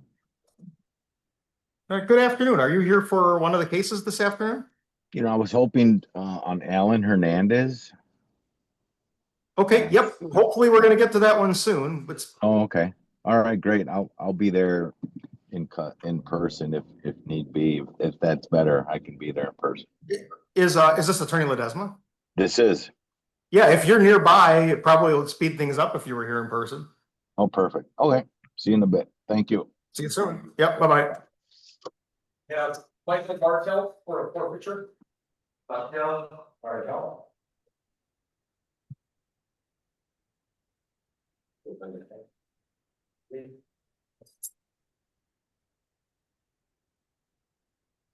All right, we'll go on the record in the case of Dane County versus Michael Bartel, case 26 FO 1321. Appearances, please. Sam Smith for the county, defendants here in person in custody without a lawyer. Okay, and just to confirm, you're Mr. Bartel? Yeah. Yeah. So the DA decided not to charge you with a criminal offense. They did charge you with an ordinance violation, so it's like getting a ticket instead of a criminal charge. You still have some rights. One right is to enter a not guilty plea. If you enter a not guilty plea, we're gonna release you from jail here today. You don't have to pay a bail. We would just get you another court date and that would keep open all your rights on the case, including maybe even having a trial on it at some point if you wanted that. Yes. That's one, is that what you want to do? Yes. Great, we'll get a not guilty plea entered for you. Is this Burke Road address still the best Yes. one for you? Yes. We'll get you everything you need next door. Hey, good luck to you. Yeah. Take care.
All right, now we're back on the record in the Hartwig matter. Appearances are as they were earlier. Attorney Voegeli. Your Honor, we're asking for a signature bond today. Mr. Hartwig has extensive ties to the community. He has been living in Wisconsin for the last 28 years, has parents, siblings, and extended family in the Dane County area as well as around the state. Furthermore, I'm not seeing any violent history that Mr. Hartwig has. Okay. I'm gonna set the cash bail at $2,500 as proposed by the state. What's no longer alleged because he's been convicted of in Columbia County is serious. It is related to that. I don't know ultimately whether this case is going to add much to to his criminal justice exposure, but there's certainly an interest in getting it addressed. And the behaviors that are described in this complaint and in the Columbia County related proceeding caused me some concern about whether cash bail or about whether something less than a substantial cash bail would get the job done. At the same time, he's on a revoked bail for at least the next month, so it's not going to necessarily adversely affect him. It might actually facilitate getting this process moved along faster for him. I'm going to set the $2,500 cash bail. I'll have a condition be that he not operate a motor vehicle. And let's set it for a prelim on July 28th at 8:30 in front of Judge Nilsestein, so that he can have both prelims in both cases in one place and one time. And I'm sorry, Your Honor. Can you repeat that time? July 28th at 8:30 in front of Judge Nilsestein. And the clerk is reminding me about the no contact condition that I failed to mention, and I am adopting that as well. So, Mr. Hartwig, you're gonna, I think, get brought back, or you're now gonna get brought down here on the 28th. You'll then have an opportunity to meet with Attorney Schluter and try to get some of the first steps taken care of on both cases. I hope things go well for you going forward. Next is Davion Eloise.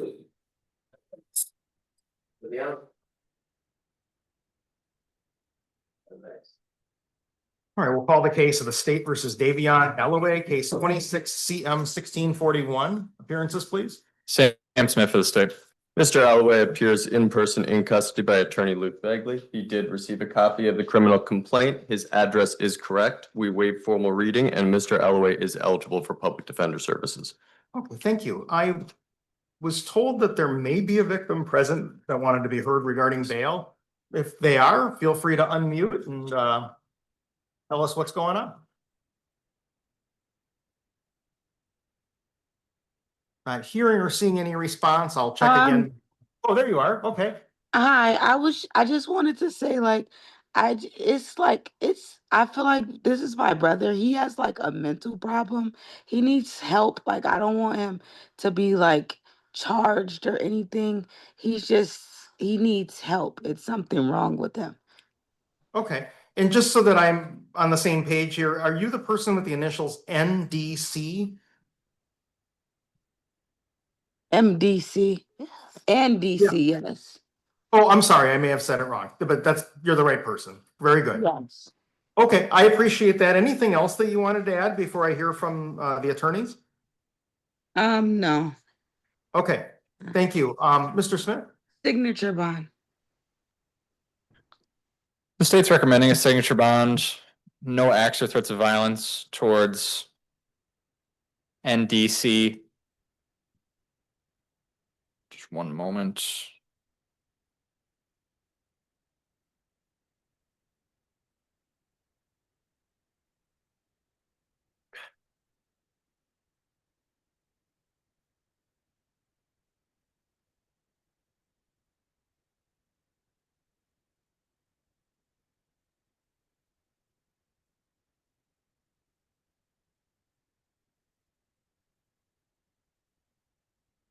That's the only condition that I'm requesting. Thank you.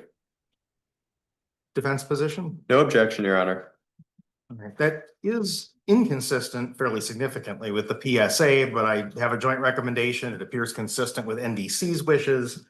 I'll go along with it. I'll order a signature bond with a condition that he not engage in any acts or threats of violence towards NDC, and we'll get a not guilty plea entered on Mr. Alloway's behalf. Mr. Alloway, you're, I think, going to be able to get out today, but make sure that you stay out by not picking up new charges and making your court appearances and all that. If you do, you'll work your way through this. If you don't, they're probably going to start asking for some pretty substantial cash bails. And even if they don't, this person sitting here might wind up doing it. So let's not have that happen. Good luck to you. I hope it works out. And good luck to you too, NDC. Jose Quintero.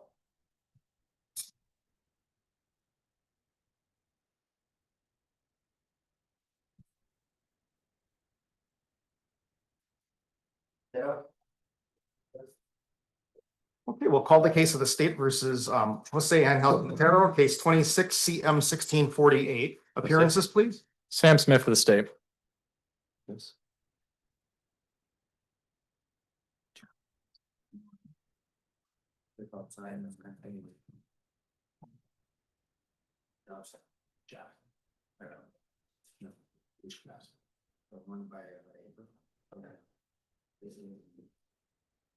Mr. Quintero appears in custody in person by attorney Luke Voegeli. He did receive a copy of the criminal complaint. There is no address listed. If we could list the job center on Aberg Avenue, that would be great. We waive formal reading and Mr. Quintero is eligible for public defender services. Thank you. State of a position on bail.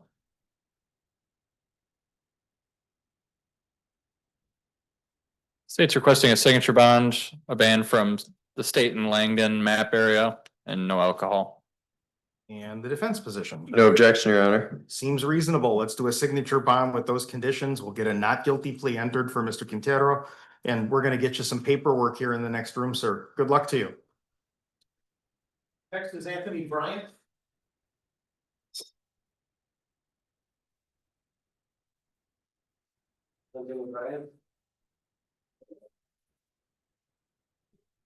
Okay, we'll next call the case of the state versus Anthony Bryant, case 26 CM 1656. Appearances, please. Sam Smith for the state.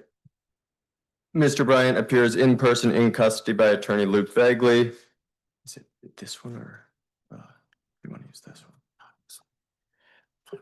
He did receive a copy of the criminal complaint. However, the address is not correct. The address that should be listed is 2402 Allied Drive, Madison, Wisconsin, 53711. Apartment 1. Thank you. We waive formal reading and Mr. Bryant is eligible for public defender services. All right, thank you. The booking paperwork says that he is being held on a probation hold. It also looks like he was released to appear in on an OWI third charge. That court date's actually not going to be until January, I suppose, due to blood testing or something. What's the state's position regarding bail? State's asking for $500 cash and no possession of controlled substances or drug paraphernalia without a valid prescription. That he maintain absolute sobriety from drugs and alcohol, again, unless there's a valid prescription. No driving without a valid license. And in support of the cash, I'll note there was a missed court appearance on January 6th of this year. And the defense position. Your Honor, we're requesting a signature bond. Mr. Bryant has strong ties to the community. He has been living here for 8 years. His parents live here. His extended family lives here. He also lives with his children's age 11, 9, and 4. He is working. He is driving a lawnmower and cutting grass. That is how he is making a living and supporting his family. Nothing further, Your Honor. All right, and any response from the state? No. And I know you said there was a missed court appearance in January. I'm not immediately locating that, but I know he did have some cases kind of near the end of last year, so it's certainly possible. It was in 25 CF 1794.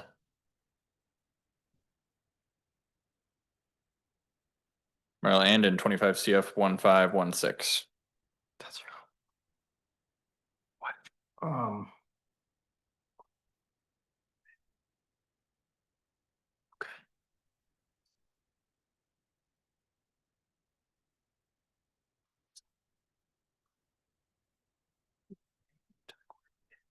I do see that, and then it looks like there was a motion to quash. He subsequently appeared, which resulted in a plea agreement that resolved, I think, 3 total cases. Yeah, I would like to add that that was his only missed appearance and he did come in shortly after, as Your Honor just mentioned. Okay. Though that's true. I mean, he did come in and get that dealt with. He did wind up amassing 4 cases and is now on probation for 2 or 3 of them. Anything else from either lawyer? No, nothing further, Your Honor. Okay, if this complaint just had the drug charge on it, I think this would probably be a pretty easy signature bond, at least in the absence of information about him being an absconder or anything, and I haven't heard that.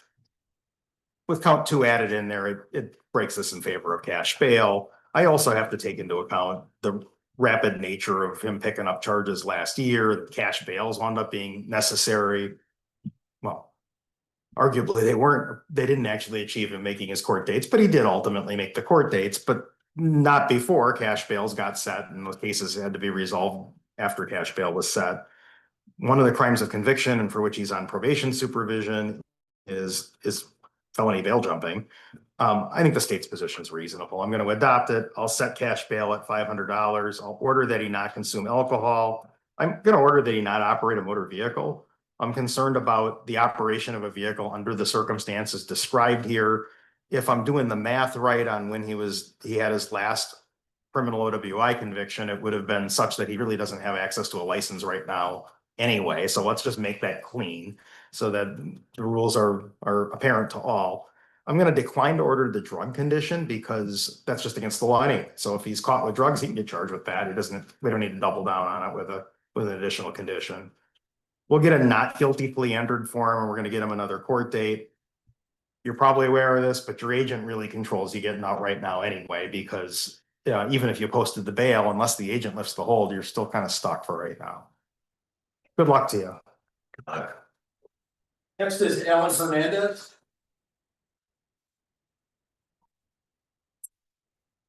I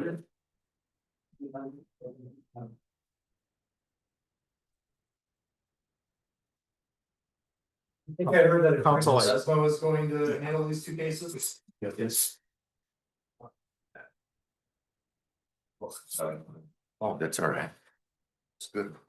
Why don't we call the cases, the state versus Ellen Hernandez, cases 26 CM 1644 and 26 CM 1658. Appearances, please. Sam Smith for the state.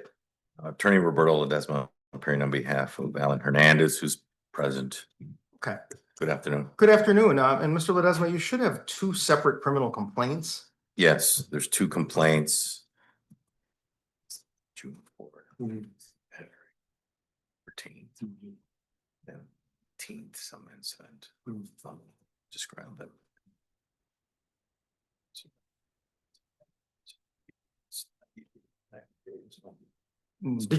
Oh, I'm sorry. Go ahead. I have reviewed the complaints, Your Honor.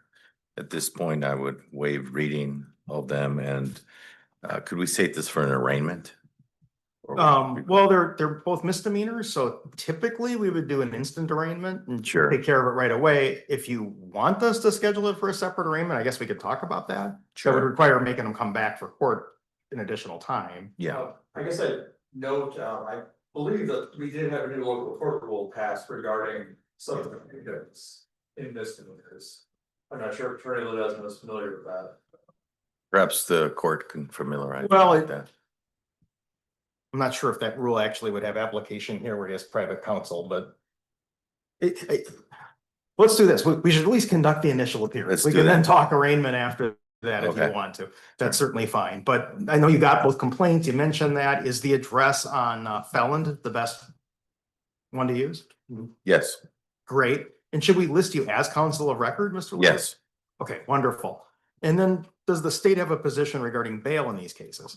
As to 26 CM 1658, state's recommending a signature bond, no contact with Laiba B. It's LAIBA, and last initial is B as in boy. No contact with that individual's immediate family. Also a ban from the 6600 block of Gehrig Place in DeForest. It's GEHRIG. As to 26 CM 1644, state is again requesting a signature bond, no contact with that same individual, Laiba B. Again, no contact with that person's immediate family, and a ban from Home Depot.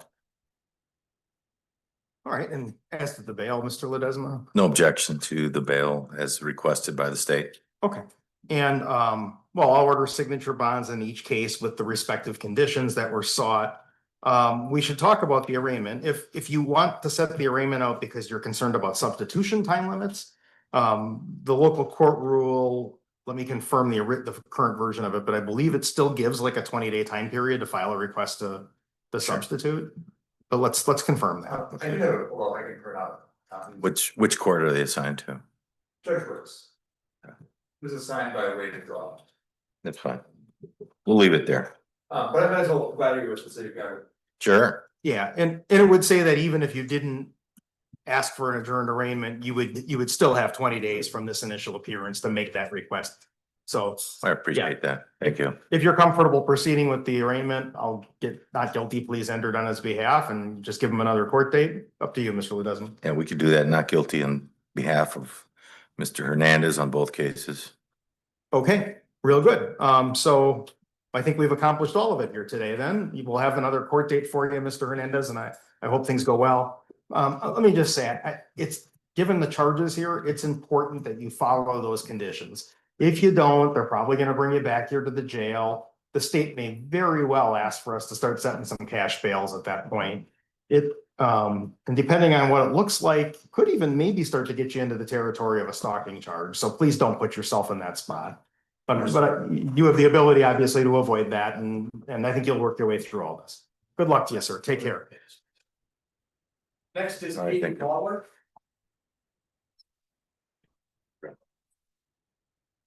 All right, thank you. Bye-bye. See ya. Thanks for coming in too. Yeah, sure.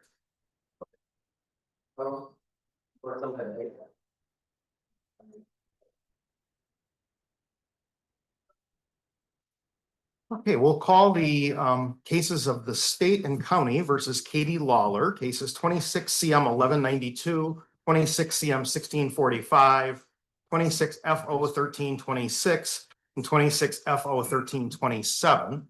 Appearances, please. Sam Smith for the state. Ms. Lawler appears in person in custody by attorney Luke Voegeli. She has received a copy of the criminal complaint. The address listed is correct. We waive formal reading, and Ms. Lawler is not eligible for public defender services. All right, so Ms. Lawler, the deputy is going to give you a sheet that describes how to apply for a public defender. You're free to do that. I know they said that maybe you make too much money for it or too many assets. You're always free to check again. You could hire a lawyer on your own. You could represent yourself. If you want to have a lawyer and the public defender says no, but you can't afford it, there's also a process for going to the clerk of court's office and applying there. So you got some options. He'll help you today. Okay. Ms. Lawler has 3 open misdemeanor cases. One is assigned to Judge Conway. 2 are assigned to Judge Peacock. I believe the rotation system dictates that these various cases get assigned to Judge Peacock in that scenario. The 2 FO cases are charged each as county ordinance violations for bail jumping, of all things. We'll get not guilty pleas entered on her behalf and release her without bail on those because they're not charged as criminal offenses. And then I should see if the state has a position regarding bail on the charged criminal cases. In regards to 26 CM 1645, state's requesting cash bail in the amount of $1,000. No contact of any kind with Mariana B. It's Mauriana. Last initial B is in boy. No contact with any immediate family member of that individual. And 26 CM 1192. I'm requesting again $1,000. Again, no contact with Mariana B. No contact with Jake B. It's Jake. No contact with any immediate family members of either of those 2 people. And in 1192, also a condition of no consumption or possession of alcohol. I'll note this is pending case number 3 and number 4 for this defendant, violating both, or at least in 1192, violating both the no alcohol and the no contact conditions. At this point, the state is essentially out of options other than asking for more cash. She simply, and I know she's presumed innocent now, but she simply will not stay away from these people when she has multiple no contacts. So I think $1,000 on each case is appropriate. And maybe a couple of questions. So well, first an observation and then, but it'll flow into a question. In 26 CM 1192, it looks like she's actually already posted $2,150. She had been scheduled for an initial appearance in that case next week. I suppose this got moved up when she got arrested on the things that the state didn't charge. Then in 26 CM 1645, she actually posted another $2,000 with the same, well, and was expected to appear on a different date next week for initial appearance. I was not aware of that at all, so I guess the spirit of my bail argument was an additional $1,000 on each case. And the reason for doing the additional amount at this point would be because she's been then subsequently arrested in connection with the events that are charged as county ordinance violations. That's correct, and also one.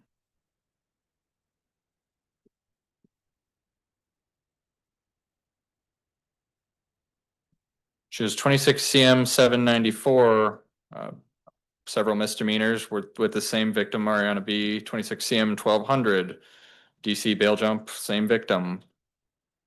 Both the cases that we're here for today, and then similar conduct, I understand they're charged out for whatever reason as county bail jumps, but again, it's involving allegations of conduct with that, or contact, excuse me, with that same individual. So that's my reason for the cash request. All right, and the defense position? Your Honor, we're asking for a signature bond today.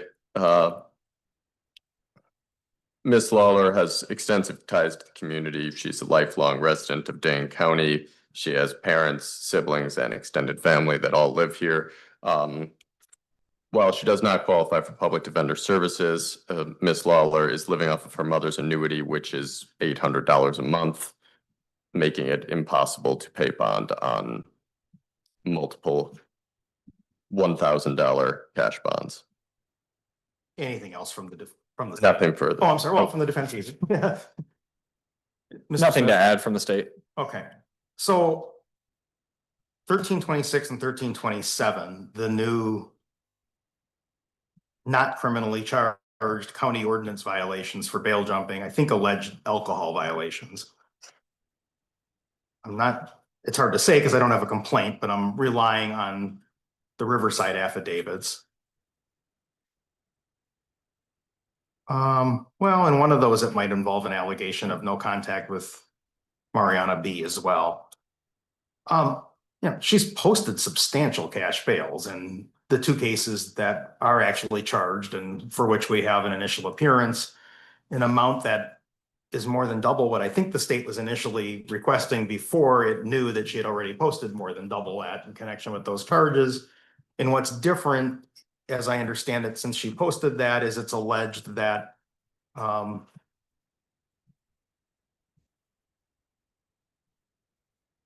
either one or two occasions she drank and may have had contact with this person, but that's not charged as criminal conduct, which is a reflection on, I mean, I kind of take my lead from that, I guess, in terms of assessing how much that should factor into a bail decision. I'm not prepared to give her a signature bond on the charge behavior. It would make no sense to start refunding money under these circumstances. I also don't know that there's a great reason to start adding more money on when she's not been charged with new criminal offenses in connection with the more recent events. In 1645, I'm going to set cash bail at $2,000. She's already posted that. She doesn't have to post more bail to be released in connection with that. And I'm going to decline to set any conditions of bond. She has, according to what's alleged in some of these complaints, she has conditions of bond that prohibit certain things. They're enforceable at any point without me adding it on another case. In 1192, I'll set cash bail at the 2150 she's already posted, so she doesn't have to post anything more there.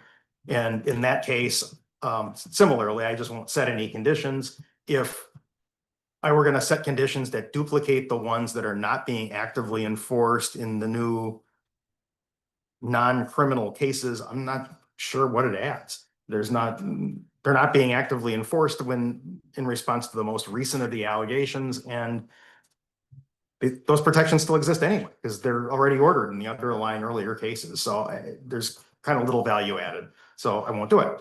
We'll get a not guilty plea entered. She's gonna be released without bail on the forfeitures. I think this means, Ms. Lawler, you're gonna probably be able to be released today without having to post anything more. The surest way to make sure that you come back here and we have to start talking about numbers that are even bigger than any of this is to go have contact with that person or get caught drinking alcohol or pick up some other new charges. If you do that, they may actually elect to charge you with violating these conditions of bond, and they're going to have a pretty solid argument at that point for much more substantial cash bails. That's not where we are right now. I'm recognizing the fact that you did cough up a lot of money to get out of jail in connection with the cases that are charged ones in front of us here today. And so I'm not going to pile on to that, but this is in your hands, and I hope you make the right choice. Good luck to you. Thank you. You're welcome. Thank you. Next is Tracy Vallow.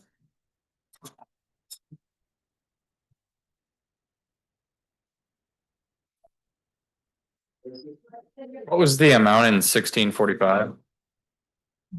2,000? Thank you.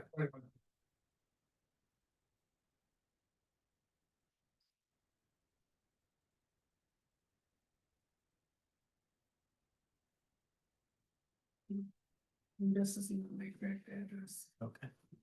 Why don't we call the case of the state of Wisconsin versus Tracy Vallow, case 26 CM 1650. Appearances, please. Sam Smith for the state.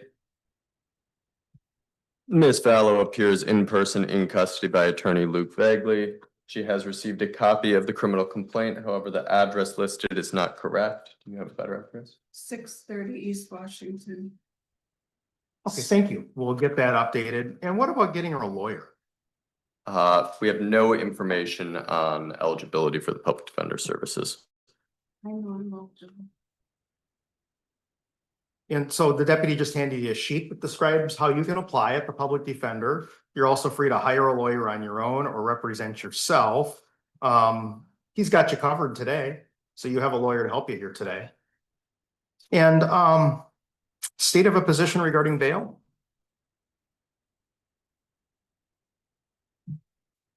State's requesting cash bail in the amount of $500, a ban from the Madison Metro buses, and no consumption or possession of alcohol. I believe this is the 7th time that the defendant has been arrested for being intoxicated, drinking, and soiling herself on a Madison bus. Criminal convictions in 2026 for disorderly conduct and resisting, both on buses. For which she on buses for which she has been banned since at least January from Madison Metro property. And the PBT, I believe, was 0.347.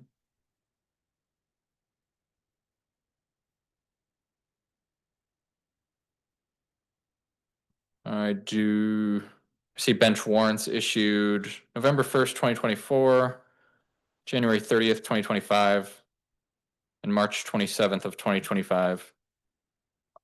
So I believe between the failures to appear and the inability or refusal to follow bond conditions, I think $500 is reasonable. Thank you. Thank you. And the defense position? Your Honor, we're requesting a $5 cash bond. Ms. Vallow is indigent and does not have the ability to pay. No, that's my mom can get not $5. Furthermore, she has been living in the Madison community for the last 40 years. She has parents and extended family in the Madison community. Okay, thank you. Any response from the state? No. All right, let me take a closer look at this.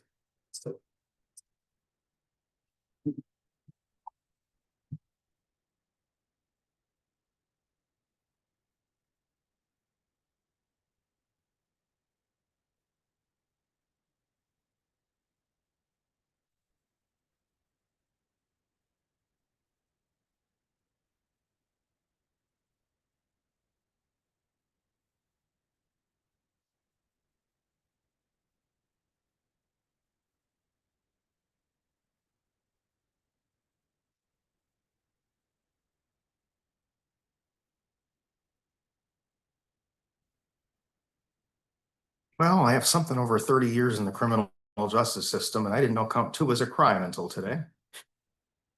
It is, though. It's in the books. Yeah, and maybe the circumstances described by Mr. Smith in terms of this not necessarily being an unusual thing for Ms. Vallow are why somebody dusted the books off and located that relatively low level misdemeanor offense. So Ms. Vallow does have a pretty substantial history of picking up charges, picking up cash bails. Historically, I think the behaviors have been kind of similar to what's described here, not necessarily worse or more violent or anything, just kind of this sort of behavior. I can't imagine that what's described in the complaint would have been a pleasant experience for any of the individuals involved. I'm not sure it's indicative of a real high likelihood of like non-appearance if she's sober enough to remember and to know to go to court. It's what's described in this complaint isn't really your conventional fighting to get away kind of resisting. It's got probably just as much to do with the actual drinking and unresponsiveness and as a result of that than anything. I'm not going to set a $5 bail. It just, there's basically no circumstance where I would do that. There is also some history with Ms. Vallow of having relatively low bails set and just remaining in custody for a period of time. That's probably not an appropriate response to this, at least unless she earns it by picking up some more charges going forward. I'm going to order a signature bond. I will order that she not be on any Madison Metro bus. Signature bond, I'll be on a bus and I'm drinking. Okay. Well, I mean, if you tell me that, I don't have a lot of choices here other than to start setting some cash bails. And I'm not trying to do that to you. Well, that's what I want. Okay. Further discussion from either lawyer? I am reiterating my request for $500. She's told us outright that she's not going to follow the conditions. I'll reiterate my request for $5. Okay. I'm going to set $300 cash bail. I will order that she not be on the Madison Metro bus. That's a condition she clearly can comply with without really any question. A person has total volitional choice over whether to get on a bus or be in a Madison Metro transfer point or bus stop. Those are also prohibited. I'm going to not set the alcohol condition. I think a no alcohol condition could be appropriate in this case. I have more question about whether she has the ability to comply with that condition. And frankly, if she's drinking and not causing some other sort of problem and not on the bus, it's probably not the end of the world. If she's causing other problems, we'll be here again and we'll have an opportunity to address it. Ms. L, if you don't want to be released, you don't have to pay the bond or sign the bond form. That's totally up to you. I think you're capable of doing better things. You know, this isn't a great place for you to just be sitting because you want to ride the bus. But I hope things work out for you one way or the other. I really do. Good luck to you. Thank you. Next is Jennifer Flagg.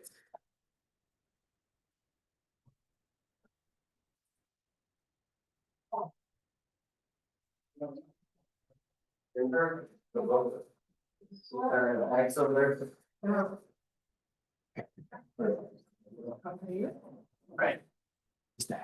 Thank you. I'm going to see there. Yes. Yeah. We'll call the case of the state versus Jennifer Flagg, case 26 CM 1642. Appearances, please. Sam Smith for the state. Ms. Flagg appears in person in custody by attorney Luke Voegeli. She did receive a copy of the criminal complaint. The address listed is correct. We waive formal reading and Ms. Flagg is eligible for public defender services. All right, thank you. State of a physician on bail. Signature bond, a band from the Oscar Senior Apartments. It's located at 1222 Huxley Street. And that's in Madison. It's 53704. Great. No alcohol and no drugs. And the defense position. No objection, Your Honor. All right, I'll order a signature bond with the conditions that she not be at that location on Huxley Street and that she not consume alcohol. I'm going to not enter the drug condition because that's just against the law anyway. Obviously, if you get caught with drugs, they can charge you with crimes for that. So please don't do that. We'll get a not guilty plea entered for you. We're gonna get you another court date here in the next room. Good luck to you. Sure, take care. Thank you. You're welcome. Good luck. Cleveland. Thank you.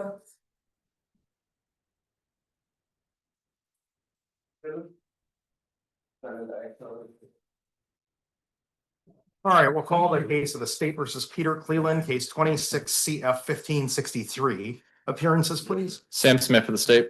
Mr. Cleveland appears in person in custody by attorney Luke Voegeli. He has received a copy of the criminal complaint. The address listed is correct. We waive formal reading, and Mr. Cleveland is eligible for public defender services. All right, thank you. It looks like Mr. Cleveland has 2 open felony cases and 1 open misdemeanor case, and they're assigned to Judge Hilton in Branch 8. We'll get this case assigned to the same judge. Perhaps the state has a position regarding bail on this. State's recommending cash bail in the amount of $500 and that he not operate a motor vehicle. This is the defendant's 5th open case, 3rd felony. All because he refuses to abide by a very simple condition to not drive a motor vehicle. He's continuing to ignore court orders here. And specifically in this case, driving around with passengers in a vehicle that smells like the odor of marijuana. I don't believe there was an OWI investigation or anything to that effect. Obviously, it's 2 misdemeanor bail jumps, 2 felony bail jumps, but at this point, cash is necessary to ensure he complies with conditions. And Mr. Voegeli. We're asking for a signature bond today. Mr. Cleveland is 18 years old. He is a lifelong resident of Wisconsin. 17, excuse me.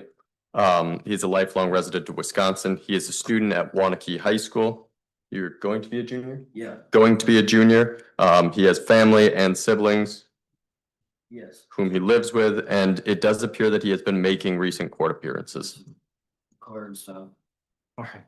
I think the state is being quite reasonable in its Yeah. bail requests here. This, there probably could have been cash bail set on the very first of these cases and on every one since then without a lot of hesitation. And that hasn't happened. He's had the benefit of signature bonds. He's had the benefit of signing bonds where he's promised to not drive. And here we are again. There's clearly some form of money available. If there's money for gas, there's money for bail at this point. So I'll set cash bail at $500. He's not to operate a motor vehicle. We'll get a not guilty plea entered on his behalf to the misdemeanor charges. He is entitled to a prelim within 20 days on the felony charges.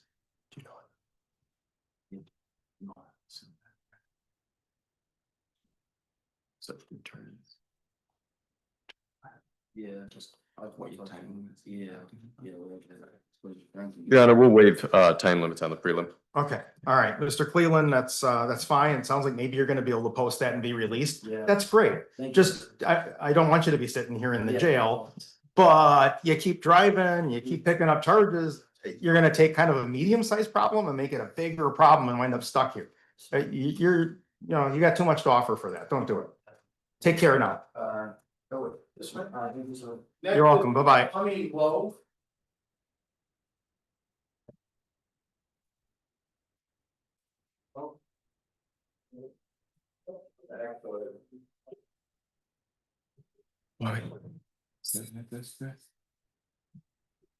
Yeah. Okay, let's call the case of the state versus, cases of the state versus Kwame Lowe, cases 26 CF 1564 and 26 CM 1646. May we have appearances, please? Sam Smith for the state. Mr. Lowe appears in person in custody by attorney Luke Voegeli. He did receive a copy of the criminal complaint. The address listed is correct. We waive formal reading, and Mr. Lowe is eligible for public defender services. All right, thank you. The booking sheet says that he is also being held on a body-only warrant from an Iowa County criminal case. But in terms of the Dane County stuff, this is what we have. Any position regarding bail on it from the state? Yes, just one moment.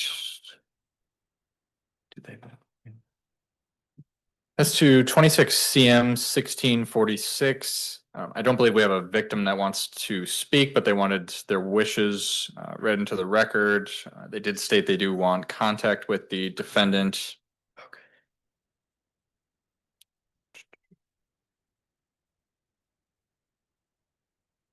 The state is in that case requesting a signature bond. No contact with Dana B, Dayna, last initial B as in boy. A ban from the 1400 block of Greenfield Circle, that's in Sun Prairie. In support of the no contact, I understand I just read into the record the victim's wishes that she wants to have contact. I would note the 72-hour no contact was enforced.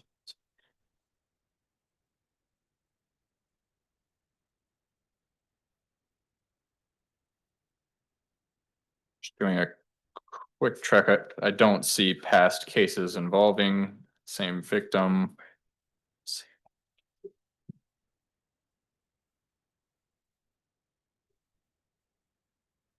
And then in regards to 26 CF 1564, state's requesting $5,000 cash. No contact with Harvey T. It's HARVEY. Last initial T is in Tom. Basis for the cash there.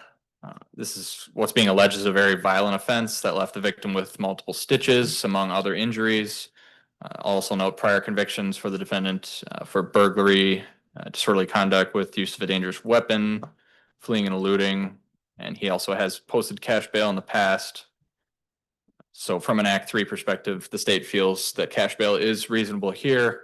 I understand it's a little bit difficult to square asking for a signature bond in one case and 5,000 in another, but I think the Act 3 is the answer to that, or the reason why the state is asking for 5,000 and a signature bond in the other case. I don't believe, my understanding it, and I may be incorrect, but adding a dangerous weapon enhancer to a disorderly conduct makes it Act 3 eligible. I believe with this enhancer, but regardless, it's a sole count disorderly conduct. So that's the reason for the rationale, or the rationale rather for those requests. Thank you. With the weapon enhancer, it would become an Act 3, but he's not charged that way. Correct. I was just saying with a domestic abuse assessment, do we get into Act 3 territory? I'm not entirely I believe so. No, No. not on a DC. There are certain domestic violations that do create Act 3. Sure. But standalone DC, it doesn't change one way or the other. But it's confusing where the lines got drawn on that, certainly. No objection to the signature bond on the CM case. On the CF case, we're requesting a $500 cash bond. Mr. Lowe does have ties to the community. His sister lives here. He additionally has multiple children, including an 11-year-old and 5-year-old that live in the community, whom he takes care of for more than 50% of the time.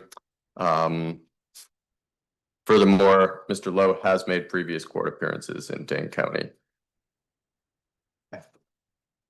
Well, I have a lot of concerns here. One is the nature of the charges in the felony case. By any measure, they're Act 3 eligible, and they're concerning. There's even without an Act 3 analysis, there's reason to be concerned about appearance in court. He's wanted in another county. The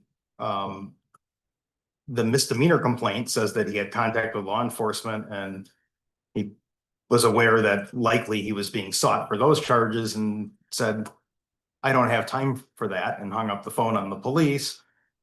I'm not going to set cash bail because he was rude by hanging up the phone. That's not a major factor one way or the other, but it's, to me, it's relevant that he would have been aware of that, yet, he certainly didn't take proactive steps to get his various warrants dealt with. And instead, we have what's described in the felony case a couple of days later.